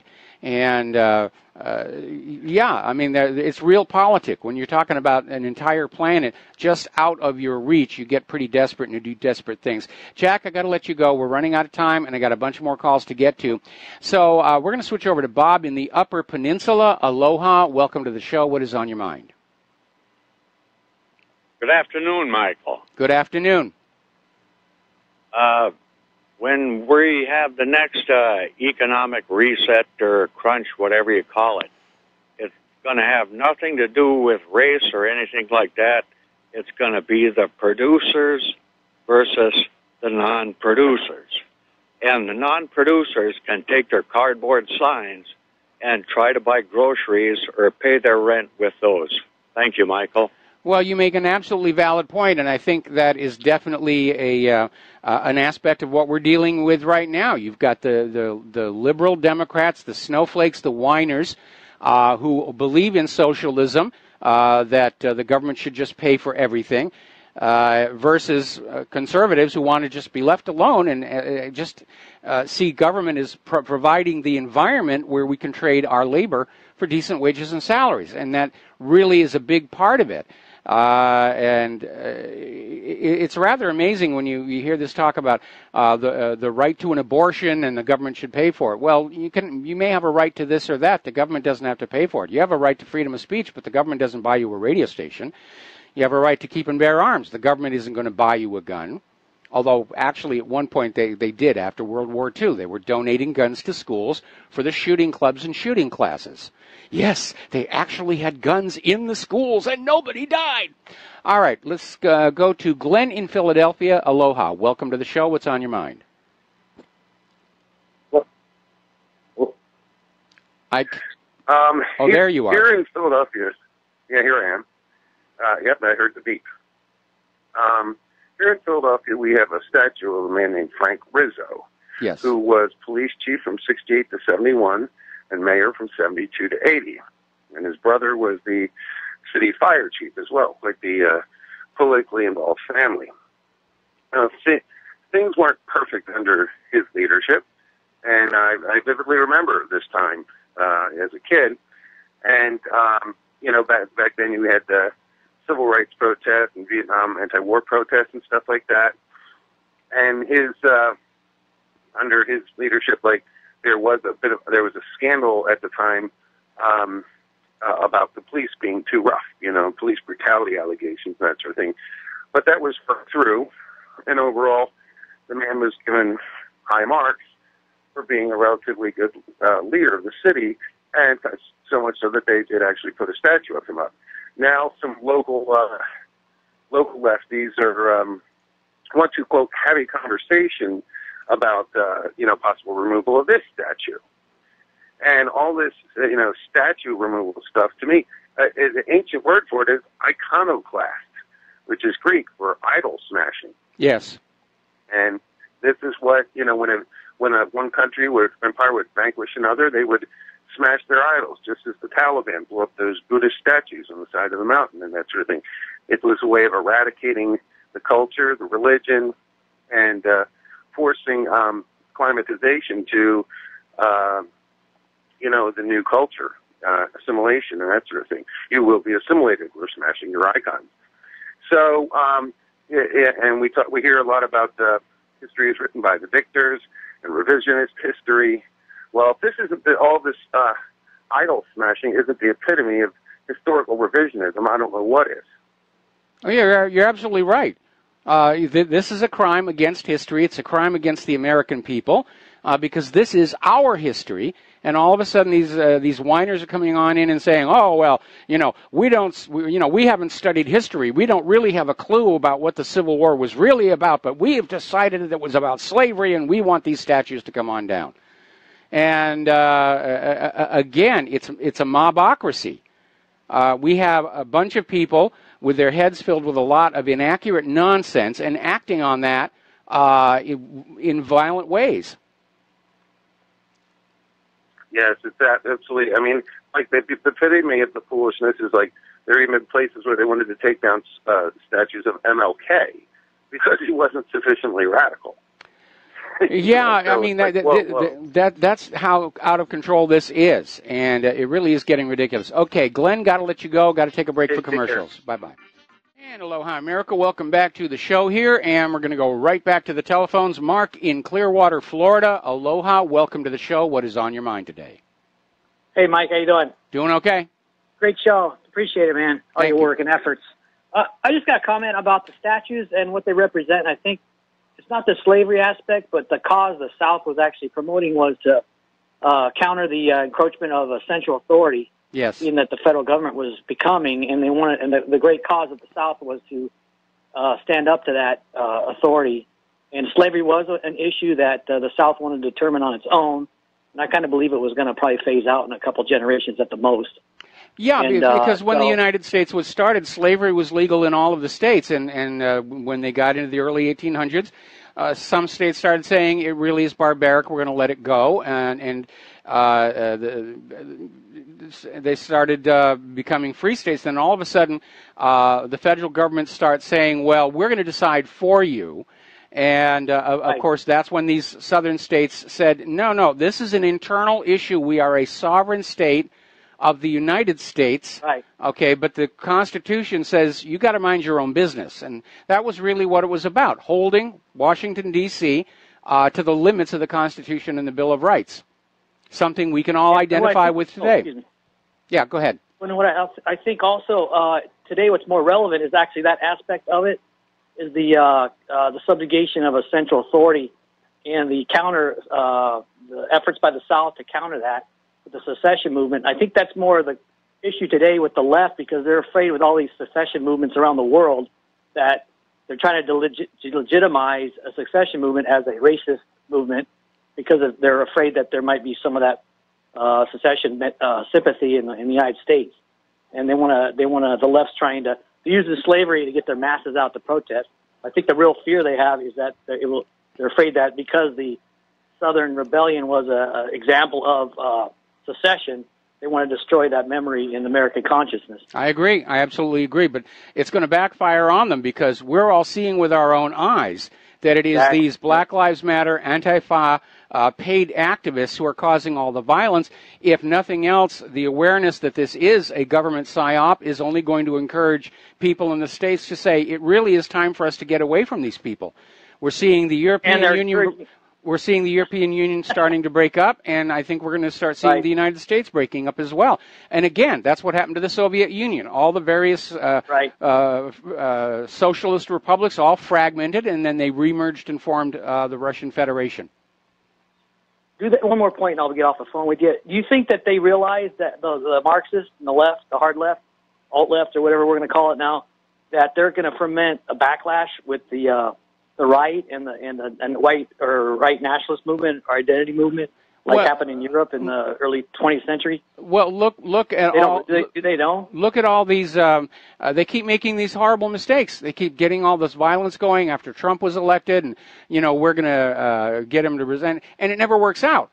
Okay, because they get these ideas into their head, they don't really think them through all the way, and that's why they go from failure to failure to failure to failure. Because all of liberalism is founded on an intellectual fraud that nobody has the courage to say, maybe this isn't working. We got to take a break here for... Thank you, Mike. All right, we got to take a break for station identification. We'll be right back. And aloha, America. Welcome back to our show. Hour number 3. The phone lines are open, 800-313-9443. And before I take our next phone call, you want to talk about timing? And I say they do all this violence and they get all these rights going, and then they'll make a critical mistake.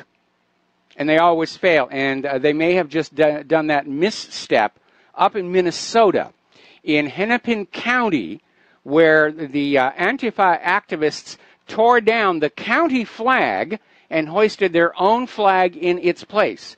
Now, how is Mr. and Mrs. Average America going to look at that? Are they fighting against racism? No, apparently not. They're talking about literally taking control of the government. When you see that Antifa flag, think ISIS flag.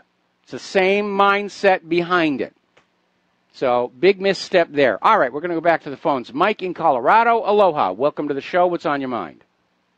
Well, I'm curious about something, how people that think rationally can believe a country the size of New York, with a population of around 50 million and a GDP of around 40 billion, is this gigantic threat to a country our size with 310 million people and 16.5 trillion GDP. How's it even possible? Well, the only real threat being presented is, of course, a threat to the petrodollar scam. When Richard Nixon ended gold convertibility, it basically ended foreign demand for U.S. dollars, which even back then was a big part of propping up the American economy. And so in order to get that back, the U.S. government made a deal with all of the oil-producing nations to get them to guarantee that they would sell their oil only for the U.S. dollar and then invest that money back in the U.S. economy, which back then was a good investment. And in exchange, the United States would militarily protect these oil nations from outside interference, mostly from Israel. Well, ever since 9/11, it's become very obvious that Israel is calling the shots, not the United States government. And so a lot of these oil nations are now saying it's actually to our advantage to start trading in currencies other than the dollar. Because if you take a U.S. dollar and you bring it to the United States, what can you get for it? Not much. We don't have all that much manufacturing, and what we manufacture is overpriced junk, and nobody wants our GMO agriculture. So every country that has stopped using the U.S. dollar, starting with Iraq and then Libya, has been attacked and destroyed.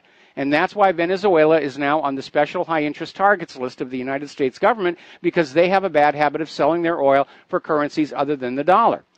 If the entire world were to stop using the U.S. dollar, if all the oil resource-producing nations started saying, we'll accept any currency that you want to send to us, because if you take a Russian ruble, you can go up to Russia, you can buy things with it that are made in Russia, grown in Russia. Same thing with China. And if they were all to quit that at the same time, the U.S. economy would implode. It's on the edge of imploding now anyway. Well said, and I hope all of your listeners, for their kids, their grandkids, if they do decide to stage another fake war with countries like Venezuela or North Korea, I hope they all encourage all the young people in their life to not participate. Thanks for taking my call. Well, thank you very much. And, at some point, to feed this war machine, they're going to have to institute the draft. And that, I think, is when America will really stand up and say, okay, we've had enough of this nonsense. Because that's really what it is. Young people being killed and crippled to make old rich people a little richer than they were yesterday. And that's a stupid reason to sacrifice life and limb of your children. It really is. Now, China is ratcheting up the war of words over Donald Trump's coming trade war. We're going to be looking at China's violations of intellectual property rights, which there's a lot of that's going on in China, but not exclusively to China. There's a lot of it going on all over the place. We're seeing all kinds of lawsuits here in the U.S. from companies that are using other companies' technology. But what China is saying is that the trade war is just the U.S. trying to dump the blame for their own failures onto China. And they're saying all you need to do is look at the trade imbalance over the last 40 years, and you will see that the U.S. economy simply isn't working anymore. And Wall Street and Washington, D.C. have no one else to blame but themselves for this epic failure. And that's another reason why I think they're trying to get a war going, because if the economy implodes and they don't have a war to blame it on, the American people are going to start getting out the tar and feathers and ropes and rails. If they can get a war going, well then, oh, well, yes, we're all hungry and homeless and you guys are suffering, but it's the fault of the Russians, it's the fault of the Iranians, it's the fault of the North Koreans. They're the bad people. Because that's what they did the last two times. Crash of 1907, World War I. Crash of 1929, World War II. Crash of 2008, wow, we're getting really close to mushroom territory here. Now, the U.S. government has decided they're going to launch a quiet crackdown on cryptocurrencies in order to discourage terrorism. Actually, this is just to keep us slaves to the private central bankers. Now, if you look at the front face of a Federal Reserve note, it says on there, this note is legal tender for all debts, public and private. Used to say underneath that, you can exchange this paper note for real money at a bank, meaning silver coin. But now you're supposed to believe that the ink and paper is money, and it isn't. It's ink and paper. And what the Federal Reserve wants to do is they want to edit that statement to say this note is the only legal tender for all debts, public and private. So whatever you do in life, you must do through their dishonest monetary system. But as of right now, money is whatever two or more people agree to use as a medium of exchange. Silver coins, gold coins, washers, white pretty seashells. Anything that operates as a medium of exchange with intrinsic physical value can be used as a monetary system, and has been. But the Federal Reserve, not satisfied with all the wealth they have taken from you over the last century, now want to lock you into their system. They want you to be banned from using any other monetary system than the U.S. dollar, just like they're trying to do the rest of the world. And they want a cashless society so that your money is in their banks for them to play with however they so choose. But yes, you have to give up your alternate currencies and you have to give up your cash because we need to stop the terrorists. And then we find out, of course, the terrorists are actually working for the U.S. government. We're going to do a shout-out now to our on-air affiliates who are rejoining our network here. We actually had a caller into the show yesterday about this, where grocery stores and coffee shops are now starting to have an admission charge, and they're predicting it will become more common. I disagree with that prediction, because I'll tell you right now, if my grocery store were to charge me a fee just to go in there, I would find another store to go to. Now, that being said, yes, we belong to a membership store, Sam's Club. But if I were going to go into a coffee shop and they started charging admission, yeah, I'm probably going to find someplace else to do business. And along with gouging more money out of their own customers, I imagine a big part of it is making sure the homeless don't come on in.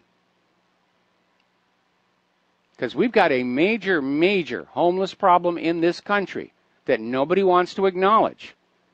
Because when you confront that homeless and hungry problem, then you have to admit our economy doesn't work. Our economy has failed.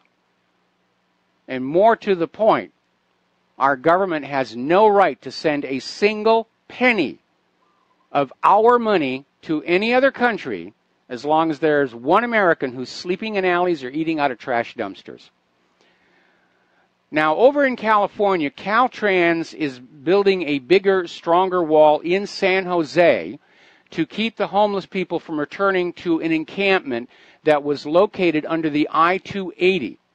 And they keep trying to clean it on out, but the homeless keep coming on back because it represents a roof over their head and a little bit of controlled space. And we have a lot of homeless who live in the nooks and crannies of our freeways out here. But isn't it interesting that Caltrans has the money to build a big, huge fence, but no money to actually help these homeless people get into shelters or get into jobs? And I think that if we were to close the borders and stop being so generous to illegal immigrants and refugees, that there would be a lot fewer homeless Americans in the streets of our country. Does this sound like a well-managed nation? Doesn't to me. When corruption sets into a government, it grows and grows and it feeds itself and inevitably reaches a point where the corruption brings it all down. That's what happened to the Soviet Union. It's what happened in Romania.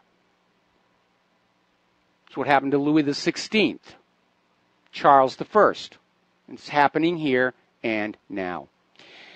Now, over in Germany, Angela Merkel is starting to campaign for her re-election. And you got to admire the lady's optimism, but she's already running into trouble. In fact, I imagine she is understanding how Hillary Clinton was feeling during last year's campaign, because Angela Merkel walked up onto the stage in Gelnhausen, Germany, trying to convince people to vote for her, and the audience just booed and jeered at her. Chanted, "Merkel must go, Merkel must go, Merkel must go." And I'm sure Angela Merkel is on the phone now to those American electronic voting machine companies and saying, I need a whole bunch of those things. Apparently, the Libyan Coast Guard has issued another warning to these migrant rescue boats. This one from Spain, saying, you will stop coming into our territorial waters, because your being here to rescue these people is encouraging them to leave our country and go to Europe. And this must stop. A lot of people are still very upset at Starbucks. They had a job fair down in San Diego. And Starbucks has this liberal management that is all in favor of the refugees, and they vowed to hire refugees ahead of United States citizens for all their new stores. The problem is that the refugees that settled in San Diego have TB rates more than 100 times greater than the entire adult population of the United States in 2016. These people are carrying a highly contagious, drug-resistant tuberculosis, and I don't think Starbucks is doing TB tests on potential employees. They ought to. They ought to. I did get a TB test when I was teaching over at UH Manoa. All right, we're going to take a phone call. George in Texas, aloha. Welcome back to the show. What's on your mind? How you doing, Mike? Can you hear me? I can hear you. Okay. You know about the homeless problem? There's been ideas, sort of like I've been trying to get my congressman involved in this. It's more like and they should put this into the infrastructure bill.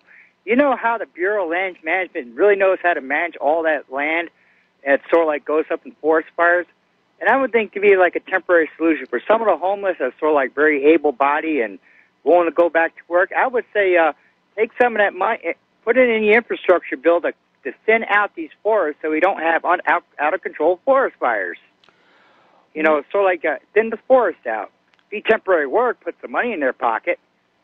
Well, it's a good idea, and there is infrastructure that these homeless people could be hired to work on for some kind of an arrangement where they don't need to have a mailing address. Maybe create a special tax-exempt category where they're getting minimum wage and they're not obligated to pay taxes, so they don't have to have an address for the paperwork to go to.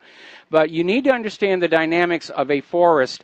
Fire is part of the natural process, and they discovered that, sadly, tragically, up in Yellowstone, when they were trying to manage Yellowstone by keeping it clear.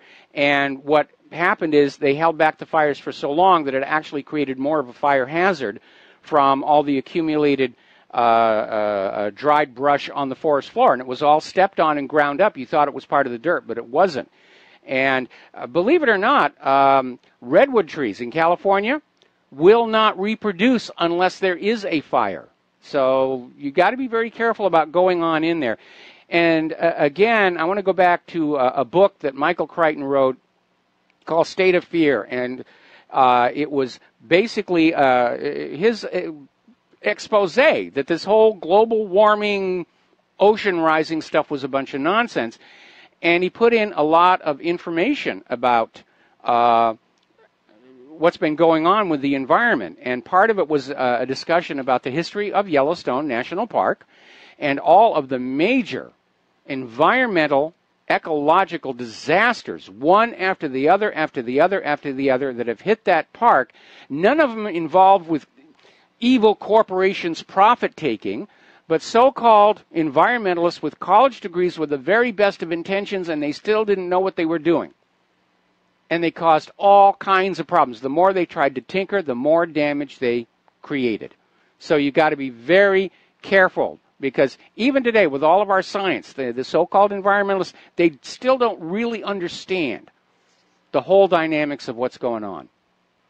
Well, and another thing I would like to see, more of you at start on, you try to put this on the president's desk, is more like that 2018 that all the pardon all delinquent tax bills.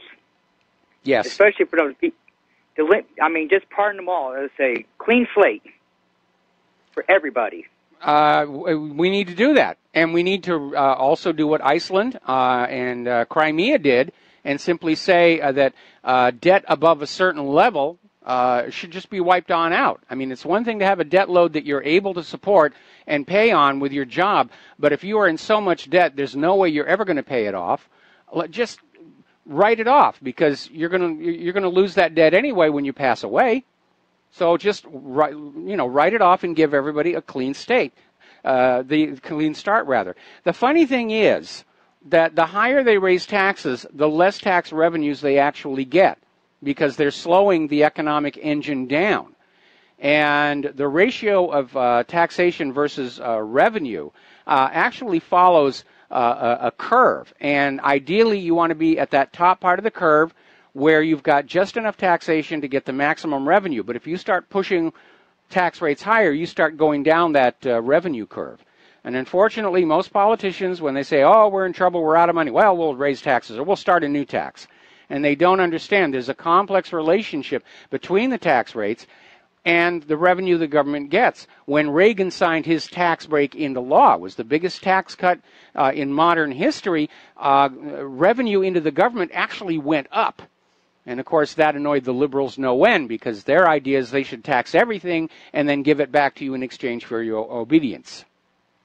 But, but as far as, for the infrastructure, I think there should be a provision there to sort of, make a higher percentage of the homeless, especially people who have families who had their houses foreclosed or are living in tent trying to get into a place. Because even with the credit system, it's more like, yeah, they're probably making the money, but, it's more like they won't pass the credit test to get into an apartment or something. Well, that's another thing I noticed too. Well, you can always they have rules limiting credit searches for public housing, and we have some of that here. But unfortunately, the problem of using the homeless, you're forgetting these are people who do not have their own transportation for the most part.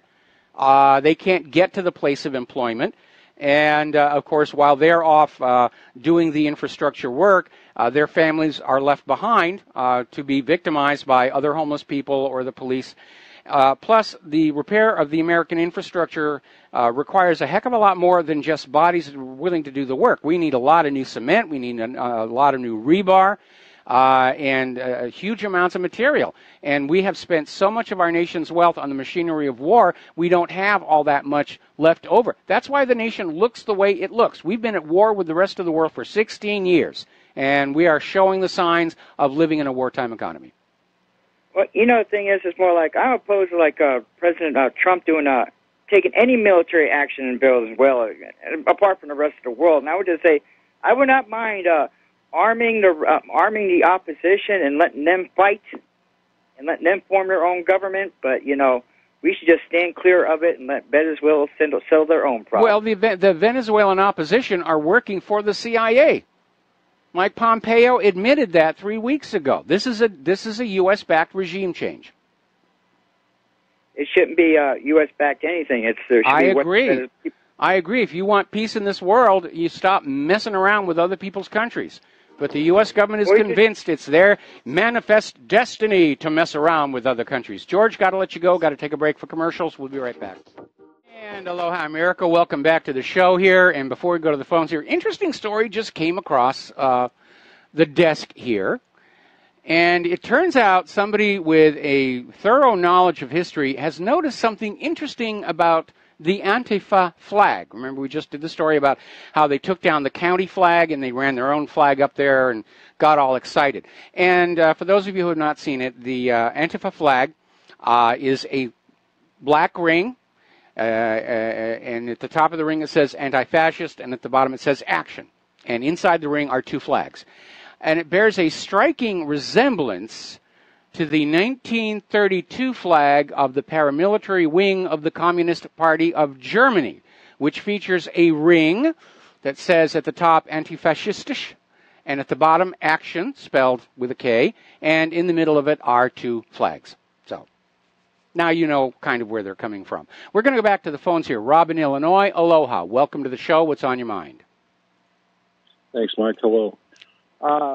That's a very interesting story with the ISIS and them raising their own, or ISIS, I've already said it, Antifa, and raising their own flag. So basically, you know, it triggered me, obviously, and you also, and maybe many others, that this is our own little personal ISIS in the United States. Yes. About it. They can't really put ISIS quite yet here. You know, they haven't blown the whistle for the people in place to start their assembly. But Antifa is the intro to this, it appears. Very interesting. You know, I caught an interview the other day with a guy named Kevin Shipp. He's former CIA. I'm not sure if you heard of him. Yes. Okay. He has an hourly show, but I caught an interview with him. And he, at the end of this interview, he states as a reminder, he says, look, you guys got to realize we're in a post-constitutional government run by the shadow government and the secret intelligence agencies controlled by the deep state and others. Congress and Senate are no longer representatives of the people. Instead, they are statesmen and stateswomen with no intention of doing anything in benefit, favor, or request or demand of the people, meaning anyone's belief is in a constitution and what the United States is supposed to be and how it was founded. And basically, none of these people in Congress, politicians, are going to stand up against it. So he's leaving it in our hands. So what we do or what we don't do is up to us. Mm-hmm. So I thought it very interesting. Here's another interesting point. Did you get this? Because you know the communists and so on love anniversaries. This is a 100-year anniversary of the Bolshevik Revolution, 1917 to 2017. Oh, Did you realize this, right? No, I didn't actually. I hadn't been paying attention. It's not exactly in my my calendar to celebrate every single year. I mean, you know, I've got the first landing on the moon. No. Okay. Well, we can't look at what's obvious is obvious, but yet it has tiers of what's going on. See, right now they have US HR 257 in the House, and they have S 720 in the House, and with the removal of these statues, as you've already mentioned, the statues aren't literally about slavery. It's literally an excuse. They're like, picture them all. They have gathered and they're going, what can we do? What's a trigger? Okay, race. Oh, okay. What's a big thing related to race? Slavery. Oh, look at these statues. So they went after the Confederate flag. They go on after the statues. But they're taking it away, and it's also a reminder, as you said earlier, that there was people that got sick and tired, and they actually stood up against they stood up against the Union and stood for what they believed in. So they want to erase that reminder. Also, and I bring up the 100-year anniversary because basically I think the parasites in our government are coming out now saying, look, we've been in the shadows. now we're coming out, we rule your country, and we're going to erase all your history. That's what it comes down to. Well, I actually think the driving force actually comes from outside the United States, and again, it goes back to the globalist agenda, and it's an attack on our identity, not just our history, but blur the populations together to erase our uniqueness, as it were, in order to make us pliant and controllable. Because people with a strong sense of who they are, a strong sense of connection to where they're living, they're harder to push around. And the globalists want to turn us into this pulp of human working machines to be harvested from.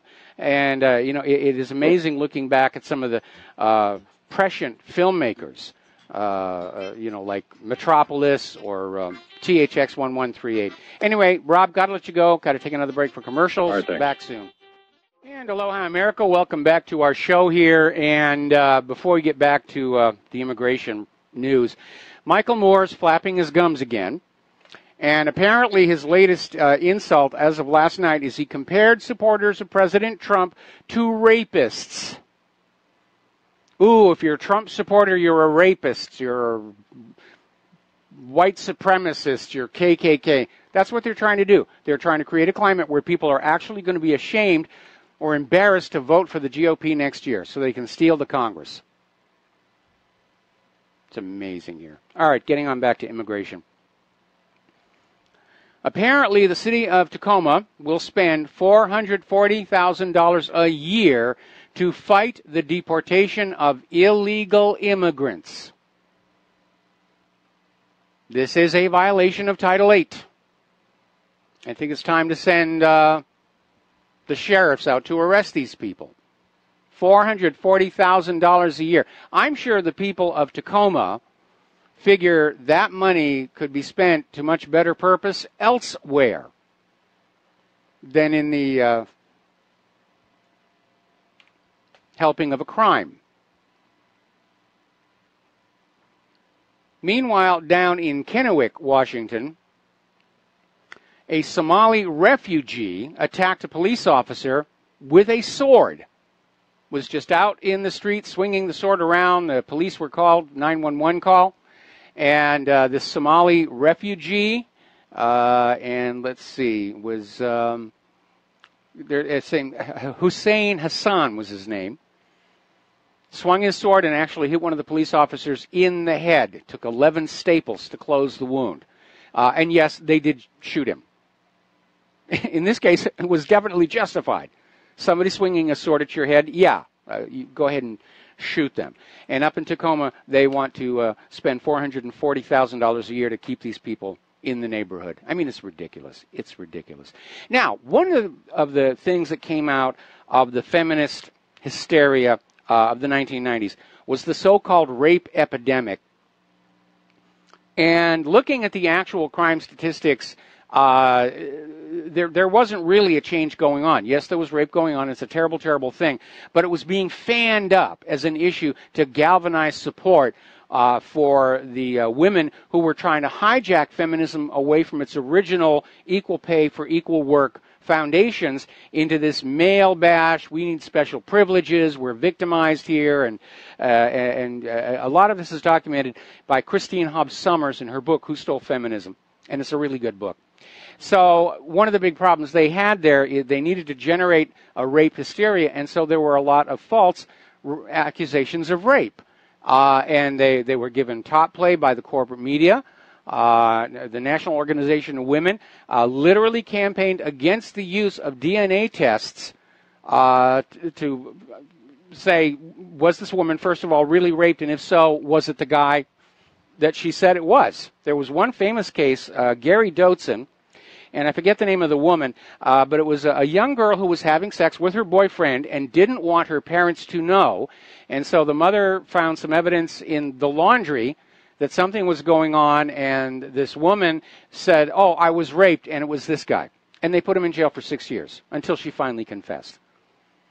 And now was out there saying, no, you can't do DNA tests. You're implying that women could lie about such things. And yet at that time, rape became the second most falsely reported crime in America. Sadly, it is still happening today. And apparently earlier this year, there was a 19-year-old girl, Brianna Rochelle Harmon of Pottsboro, and she basically went out on a spree claiming that she had been assaulted by 3 men. And she just made it all up, and she's been indicted, and if she's found guilty, she could go to jail for 32 years. Because you accuse a man of rape, and even if he's later exonerated, it's going to taint him. People are going to say, well, he's accused of rape. Yeah, he didn't do it. Doesn't matter. Rape is so serious, even innocence cannot be used as an excuse. Okay. Apparently Westinghouse is in trouble because of declining economies. 2 of their U.S. nuclear reactors construction has now been halted, which, again, we're seeing all the symptoms. The whole system is locking up. Now, let's get on to Google. Google has aroused the ire of a lot of people for firing one of their programmers who wrote a very careful analysis of Google's diversity policy. And Google fired him, and they said, oh, he's upholding gender stereotypes. And that wasn't what he was doing, because what he actually said was very simple. If you have 2 groups competing for the same job, and you lower standards for one group but not the other, on average, the members of the group where the standards were lowered will not be as good at the jobs as members of the group for whom the standards were maintained. And yes, that's true. If you lower the standards, you get less able, less talented people coming on in. And he simply made the point that this idea of having lower standards of hiring for certain select groups meant the quality of work at Google was going to be in decline. And we've certainly seen evidence for that. So Google's management, which is incredibly liberal, came on out and made a big deal. And unfortunately, it's provoked a huge, huge backlash. And all of a sudden, more and more people are looking at Silicon Valley and realizing it's becoming part of the problem, that it is now taking on the mantle of censorship and control of free speech from the corporate media. And there's even a warning that was out there in governmentslaves.com that we need to start thinking of Google and Facebook and the internet as a whole as a public utility. And it has to be regulated to maintain certain standards, rather than let the owners of these companies impose their political view on what passes through their information infrastructure. Now, I'm sure in their own minds they know what's best because, after all, they're liberals. But as you value and respect the Bill of Rights, you have to understand you're not allowed to impose your view on everybody else. You speak your turn, the other people get an equal right to speak their turn. And it is starting to get really, really out of control out there. In fact, there is a story that came out of Government Slaves where Mozilla is planning a filter for the next release of Firefox that will simply block the independent media. Firefox will only show you the approved news when you're browsing the web. We already know that Google is altering their search algorithm, so the approved official news is always at the top position. Which is why a lot of people are abandoning Google and Facebook, and they're going to various other startup social media.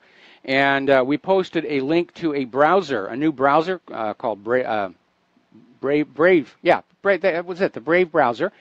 And I installed it on my machine here, and it works really good. It is blindingly fast. And I'm probably going to change over to it being my default browser from this point on.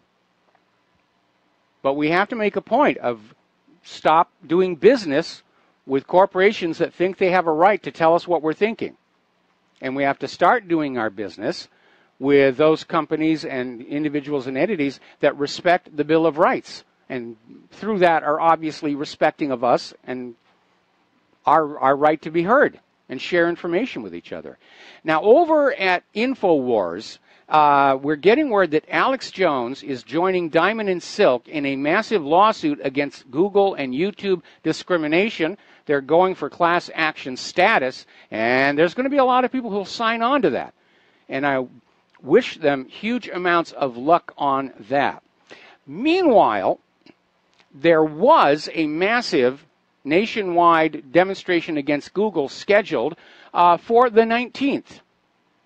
And they were going to be having marches at Google's headquarters in Mountain View, New York City, Washington, D.C., Austin, Texas, Boston, Los Angeles, Pittsburgh, Atlanta, and Kirkland, Washington, near Seattle, where people are going to get on out there and say, you do not have a right to tell us what we're supposed to know.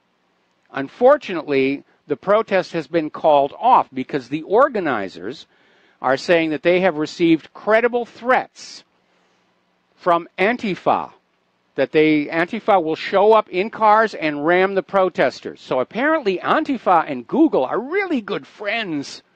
They really love each other. Antifa, I mean, let's be honest, they're the paramilitary arm of the Democratic Party, just like the Nazis had the brown shirts. That's exactly what we're dealing with here. The American version of the brown shirts. Meanwhile, YouTube's little censorship gizmo has run into a little bit of a problem. Their extremist tackling technology is an automated system, and it's grabbing the wrong content. It's blocking the wrong stuff. It's targeted videos from monitors, journalists, the Syrian opposition, among others. Their artificial intelligence isn't that intelligent. They're still doing keyword and context searches, and they're blocking stuff that doesn't deserve to be blocked. Of course, ultimately, none of it deserves to be blocked, but it's failing to block the content that YouTube doesn't want you to see, and it's blocking other people's content wrongfully, depriving them of their monetization. It's a sledgehammer being used to go after a fly. 2 ransomwares are back in new versions. Mamba and Locky ransomware are back in new, more robust versions, so keep an eye on your computer security here.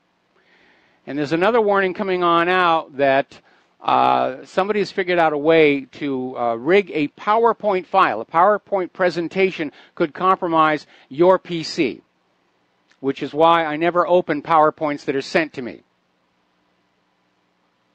Even though you've got the macros turned off in your Microsoft products, there's still a remote code execution vulnerability. And it's located in the Windows Object Linking and Embedding interface. They patched it in April of this year, but the malware is still finding a way through. I think in making our software so complex, so layered, so corporatized, it's made it impossible to manage. It's become decadent. Microsoft can't actually effectively manage Windows anymore. Apple's doing barely better with iOS. Simplicity and elegance is really what it's all supposed to be about. In the early days of computer development, the smaller your software was and the simpler, the better programmer you were assumed to be. These days, on the promise that processors are always going to be faster, or you're going to have more processors, programmers have gotten sloppy. They just write the code and they figure, yes, it's going to be slow and inefficient, but you're going to have the faster processor, you'll never notice it. I've gotten a lot of emails from people who finally get sick and tired of Windows, and they'll take it off their machine and they'll put in a clean Linux install, and they're stunned at how fast it runs, because it's not dealing with all the overhead that you find in these corporate operating systems. Apparently, 8 more Chrome extensions have been found to expose you to hackers. Chrome Tana, Infinity New Tab, Copyfish, WebPaint, and Social Fixer are all out there. And again, isn't it amazing that the government just doesn't seem interested in dealing with all the cybercrime? Where's the NSA in all of this? I mean, the ransomware is a major problem. It's a major drain on the economy. It threatens people's lives when hospitals are targeted. And the NSA apparently is out to lunch here.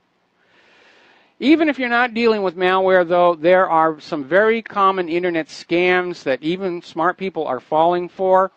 Like the fake social network email, you're invited to join a social network, and it turns out it's scarfing information with which to blackmail you. Unexpected attachments that look like one kind of file format. Unexpected friend requests. The free Wi-Fi hotspot, that is a major, major issue. And unless you know the place where this hotspot is, you have to be very careful. It's very common for scammers to go into places with a backpack that will have a Wi-Fi router and a laptop just packed in there together. And to everybody sitting in the restaurant, coffee shop, whatever, it looks like there's a free Wi-Fi hotspot. But everything that you're doing that goes through that, and yes, you really do reach the internet through it, but everything that you do is being copied, including bank passwords and so forth. There is so much criminal activity out there, and yet nobody seems to want to do anything about it. This is one that comes up an awful lot. The pop-up scareware, warning your machine is infected. Call this number and we'll help you fix your computer. And it's another scam. And a lot of fake charities out there. It really is. It's open season on law-abiding computer users. The government doesn't care. The NSA is unconcerned. The NSA could be part of the problem. Kaspersky is out there saying that the Equation Group hackers are actually part of the NSA.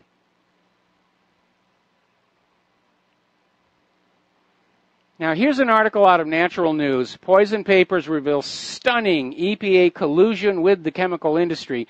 And what they're talking about is how, even though the EPA is out there claiming that they're here to protect your public health, and they're not, and they really weren't created to.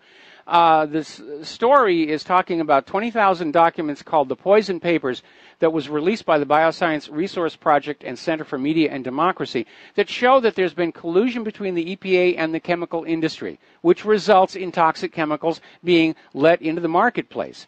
And apparently it all started back in the 1980s, where a federal grand jury uncovered a host of problems at Industrial Biotest Laboratories, which was the largest lab in the test, doing safety testing for the EPA.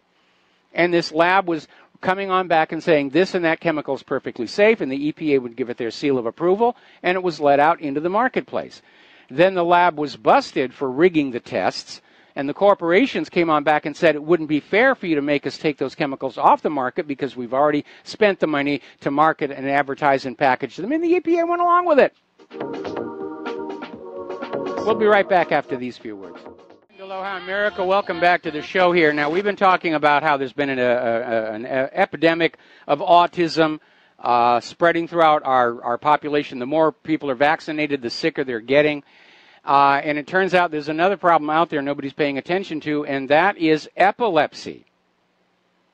And apparently back in 2010, we had 2.5 million people who had epilepsy. Today, it's up to 3.4 million.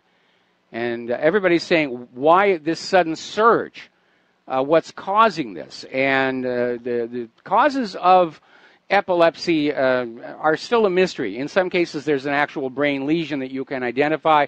But a lot of doctors are saying neurochemical pollution can be playing a role in the recent rise in cases of epilepsy. Now, here's where it gets really ironic, because we are a very sick people. We're over-medicated, we're fed chemicals in our food, and we're chronically ill, most of us, one way or the other. And it's become such a problem, it's actually created a shortage of doctors in the United States to deal with everybody who's constantly getting sick and diseased from toxic foods, medications, vaccines, whatever. So they actually are saying that there's going to need 90,000 new doctors coming on in. That's going to be a tall order because of the cost of going to medical school, repaying those loans, and the fact that a great many doctors are not paid that well when they enter the HMO system. there are a lot of doctors who have stopped being doctors because of the high cost of malpractice insurance. This is a system that's self-destructing, all in the name of greed, greed, greed. Breaking story out of Washington, D.C. Apparently, House Democrats are introducing a formal resolution to denounce President Donald Trump for saying that both sides were to blame for the encounter down there in Charlottesville, even though we can see the videos with our own eyes that, yes, both sides were involved, and the Antifa, Black Lives Matter protesters were pretty much starting all of this. But by golly, we're going to blame the white supremacists, and Donald Trump refused to go along with it. We're going to denounce him. Now, this censure is not likely to gain much traction, but they're relying on the fact that even Republican members of Congress don't want to get caught up in this because they're going to get tarnished with it. And they're looking at re-election next year. And very obviously, the Democrats are going to be playing that race card. And so even Republicans don't want to be seen as defending Donald Trump because it's going to get used against them next year. This thing is just pure, dirty, mud-slinging politics. By the way, quick little note here. We're coming up on that solar eclipse. And if you bought some of the bad glasses from Amazon that aren't truly safe, Amazon is issuing refunds to everybody. You don't even have to send the glasses back on in. But you do need to do your research very carefully online and get something that you can look at the solar eclipse with that will really protect your eyes. Okay. All right, there's the music. Time for me to get on out of here and get something useful done with the rest of the day. We'll be back here tomorrow, Thursday, on the Republic Broadcasting Network. Stay tuned to John Stadmiller's program. A lot of interesting things going on over there. Take what you learn here from the radio show, from the website, share it with everybody that you know. We got to keep pushing back against all this manufactured insanity in the streets of America. We'll be back tomorrow. Aloha, America.